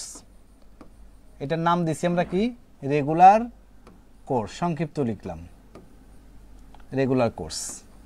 এই রেগুলার কোর্সের মধ্যে কি আছে, এটা করলে বাংলাদেশ ব্যাংকের এডি, এরপর হচ্ছে গভর্নমেন্ট ব্যাংক, ঠিক আছে, আর হচ্ছে প্রাইভেট ব্যাংক, সব কিছু চমৎকারভাবে কাভার হয়ে যায়। ওকে, এখন এই কোর্সের জন্য আমরা টোটাল ক্লাস দেই কয়টা, টোটাল ক্লাস হয় হচ্ছে 72টা। এই 72টা ক্লাস কিসে হয়, জুমে হয়, জুমে হয়, ঠিক আছে। এরপরে এগুলো আবার রেকর্ড থাকে, আনলিমিটেড রেকর্ড থাকে। এখন আমাদের 26 নাম্বার ব্যাচ চলতেছে, কয় নাম্বার ব্যাচ বলেন, 26, 26 নাম্বার ব্যাচ। এই 26 নাম্বার ব্যাচে, ব্যাচ নাম্বার 26, এই ব্যাচে ভর্তি হতে পারবেন। এই ব্যাচটা শুরু হবে কবে, এই ব্যাচটা শুরু হবে আগামী হচ্ছে 15 তারিখ, আগামী 15 তারিখ এই ব্যাচটা শুরু হবে। তাহলে টোটাল ক্লাস 72টা। ক্লাসের পাশাপাশি আপনারা যেটা পাবেন লেকচার শিট, লেকচার শিট। এইখানে গভীর একটা কথা আছে, সেটা হচ্ছে আমাদের লেকচার শিটের বাইরে আর কোনো কিছুই পড়তে হবে না। 72টা লেকচার শিট। এই লেকচার শিটগুলো হচ্ছে দেখেন এই যে লেকচার শিট, 6টা বইয়ের মধ্যে 72টা লেকচার শিট আছে। এই লেকচার শিটের বাইরে কোনো কিছুই পড়তে হবে না। তাহলে রেগুলার কোর্সে আমাদের এই শিটগুলো পেয়ে যাবেন। কিভাবে পাবেন? সুন্দরবন কুরিয়ারের মাধ্যমে বাংলাদেশের যে কোনো প্রান্ত থেকে আপনি এটা নিতে পারবেন। এরপরে আসেন লেকচার শিটের পরে এক্সাম। এক্সাম কিভাবে দিবেন? এক্সাম অনলাইন গুগল ডক্সের মাধ্যমে এক্সাম হবে। টোটাল হচ্ছে 101, 101টা পরীক্ষা হবে। তাহলে আমাদের রিকোয়েস্ট থাকবে যারা আমাদের সাথে যুক্ত হবেন, রেগুলার ক্লাস করবেন এবং রিভিশন করবেন, লেকচার শিটগুলো বারবার পড়বেন, এক্সাম একটাও মিস করবেন না। তাহলে আপনি কি হবেন? আপনি হবেন চমৎকারভাবে ব্যাংকার। ঠিক আছে? তাহলে এই কোর্সটা চাইলে আমাদের সাথে নিতে পারেন। এই কোর্সের পেমেন্টটা হচ্ছে, আমরা পেমেন্ট ধরছি হচ্ছে 5,000 টাকা। 5,000 টাকা, সাথে 200 টাকা কুরিয়ার চার্জ। ওকে, এখন যারা ভর্তি হবেন, এখন আমাদের একটা অফার চলে। এই অফারটা চাইলে আপনারা ভর্তি হতে পারেন কত? 3200 টাকা। এই 3200 টাকায় ভর্তি হয়ে যাবেন। ঠিক আছে? এই 3200 টাকায় পিলি প্লাস রিটেন প্লাস ভাই ভাই সাপোর্ট পাবেন, মানে টোটাল একটা প্যাকেজ। দেখছেন? তাহলে এই 3200 টাকার এখন অফারটা চলে। আপনারা চাইলে আমাদের সাথে যুক্ত হতে পারেন। বাংলাদেশ ব্যাংকের এডি, গভর্নমেন্ট ব্যাংক এবং প্রাইভেট ব্যাংক। এখন এর পাশাপাশি আজকের যে সেশনটা করলেন, এইটা অনলি ফর প্রাইভেট ব্যাংক। আপনাদের অনেকের ড্রিম যে আমরা দ্রুত চাকরি পাইতে চাই, আমরা একদম শর্ট টাইমে মাত্র 50 দিনে অথবা 60 দিনে অথবা 80 দিনে চাকরি পাইতে চাই, তাদের জন্য এই প্রাইভেট ব্যাংকের এটা কত? এই যে 750 টাকার অফার দিয়ে ফেলছি আমরা। আগামীকাল থেকে যারা ভর্তি হবেন সবার জন্য 1050 টাকা। বুঝাইতে পারছি কিনা? এরপরে দেখেন, আবার এর মধ্যে আপনাদের মধ্যে থেকে আমাদের কোর্সে যুক্ত আছেন এবং এই প্রাইভেট ব্যাংকে যুক্ত থাকবেন, এই তারপর হচ্ছে রেগুলার কোর্সে যুক্ত থাকবেন। এরপরে মনে হবে যে না, প্রাইমারি যে হেড মাস্টারের একটা কোর্স আছে, প্রাইমারি হেড মাস্টার, এইটা 510 টাকায় করতে পারবেন আমাদের সাথে। 510 টাকায়। এটা কি? এটা হচ্ছে প্রাইমারি প্রধান শিক্ষক। প্রাইমারি প্রধান শিক্ষক, এটা মাত্র 510 টাকা। এটা চাইলে আমাদের সাথে করতে পারবেন। আবার দেখেন, মনে হলো যে না, আমি প্রাইমারি কোর্স করতে চাই না, এক্সাম দিতে চাই, তাহলে 160 টাকা। 160 টাকা একটা চমৎকার কি আছে? 160 টাকা একটা প্রাইমারি প্রধান শিক্ষকের এক্সাম ব্যাচ, মানে পরীক্ষা ব্যাচ, এক্সাম ব্যাচ আছে। তাহলে আমাদের অনেকগুলো কোর্স আছে, চাইলে আপনি টাচে থাকতে পারেন। টাচে থাকলে যেটা হবে, আপনার চাকরি পাওয়ার সম্ভাবনা আরো অনেকাংশে বেড়ে যাবে। দেখেন, একটা কোর্স যেটা এই যে 510 টাকা, এইখানে ক্লাস পাবেন, এখানে ক্লাস করবেন, এক্সাম দিবেন, তারপরে লেকচার শিট পাবেন পিডিএফ, তারপরে হচ্ছে যেসব মেন্টররা ক্লাস নেবে, মাথায় রাখবেন মেন্টর ভেরি ভেরি ইম্পর্টেন্ট। এইখানে ক্লাস নেবে কে?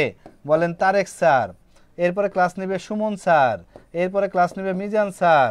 তাহলে ওনারা যদি ক্লাস নেয়, দেখবেন যে এই ক্লাস তো কত ভালো লাগবে। আপনারা তো জানেন আমাদের টিচার সম্পর্কে। এই জন্যই হ্যাঁ, এই 750 টাকা কি কোনো বুক দিবেন? এই 750 টাকা পিডিএফ লেকচার শিট পাবেন কয়টা? বলেন 50টা পিডিএফ লেকচার শিট। ওকে, তাহলে এই লেকচার শিটগুলো বারবার পড়তে থাকবেন। আচ্ছা, তাহলে আপনাদের যদি কোনো প্রশ্ন থাকে, এবার প্রশ্ন নিব। স্যার এখানেই আছেন, স্যারকে আপনারা যে কোনো প্রশ্ন করতে পারবেন, আশা করি চমৎকারভাবে উত্তর পাবেন। আর একটা কথা বলি, যারা প্রাইভেট ব্যাংকে আমাদের সাথে যুক্ত হবেন, কখন সার্কুলার আসলো, কখন আবেদন করতে হবে, কিভাবে আবেদন করতে হবে, এই সব কিছুর দায়িত্ব কাদের? টার্নিং পয়েন্ট জব এইট আমাদের। এই জন্য আপনার কাজ কি? শুধু আমাদের সাথে যুক্ত হওয়া আর স্টাডি করা, বাকি সব কাজ আমাদের। ধরেন এখন কয়টা সার্কুলার চলে, কালকে দেখবেন আপনাদের গ্রুপে দেওয়া হবে যে এই কয়টা সার্কুলার চলে, আপনারা আবেদনগুলো করে ফেলেন। অনেকে তো জানেন না যে কখন আবেদন দিচ্ছে, কখন সার্কুলার দিচ্ছে। এগুলো জানতে হয় ভাই, একজন সচেতন প্রার্থী হিসেবে এগুলো জানতে হবে আপনাকে। ওকে, জানার দরকার নাই, দায়িত্ব আমরা নিচ্ছি। 750 টাকা দিয়ে আমাদের কি করবেন? এই কোর্সে ভর্তি হয়ে যাবেন। প্রাইভেট ব্যাংক, প্রাইভেট ব্যাংকে আপনি দেখছেন না, প্রাইভেট ব্যাংকে যখন যান ভাল লাগে না যে সব কিছু কত স্মার্ট সুন্দর। এই জন্য আপনারাও স্মার্ট, সবার চাকরি হয়ে যাবে ইনশাল্লাহ। হ্যাঁ, চলেন আমরা একটু স্যারের সাথে কথা বলি। আপনাদের যদি কোনো কোশ্চেন থাকে আনমিউট করে স্যারের সাথে কথা বলবেন। 5 জন সুযোগ পাবেন, 5 জন।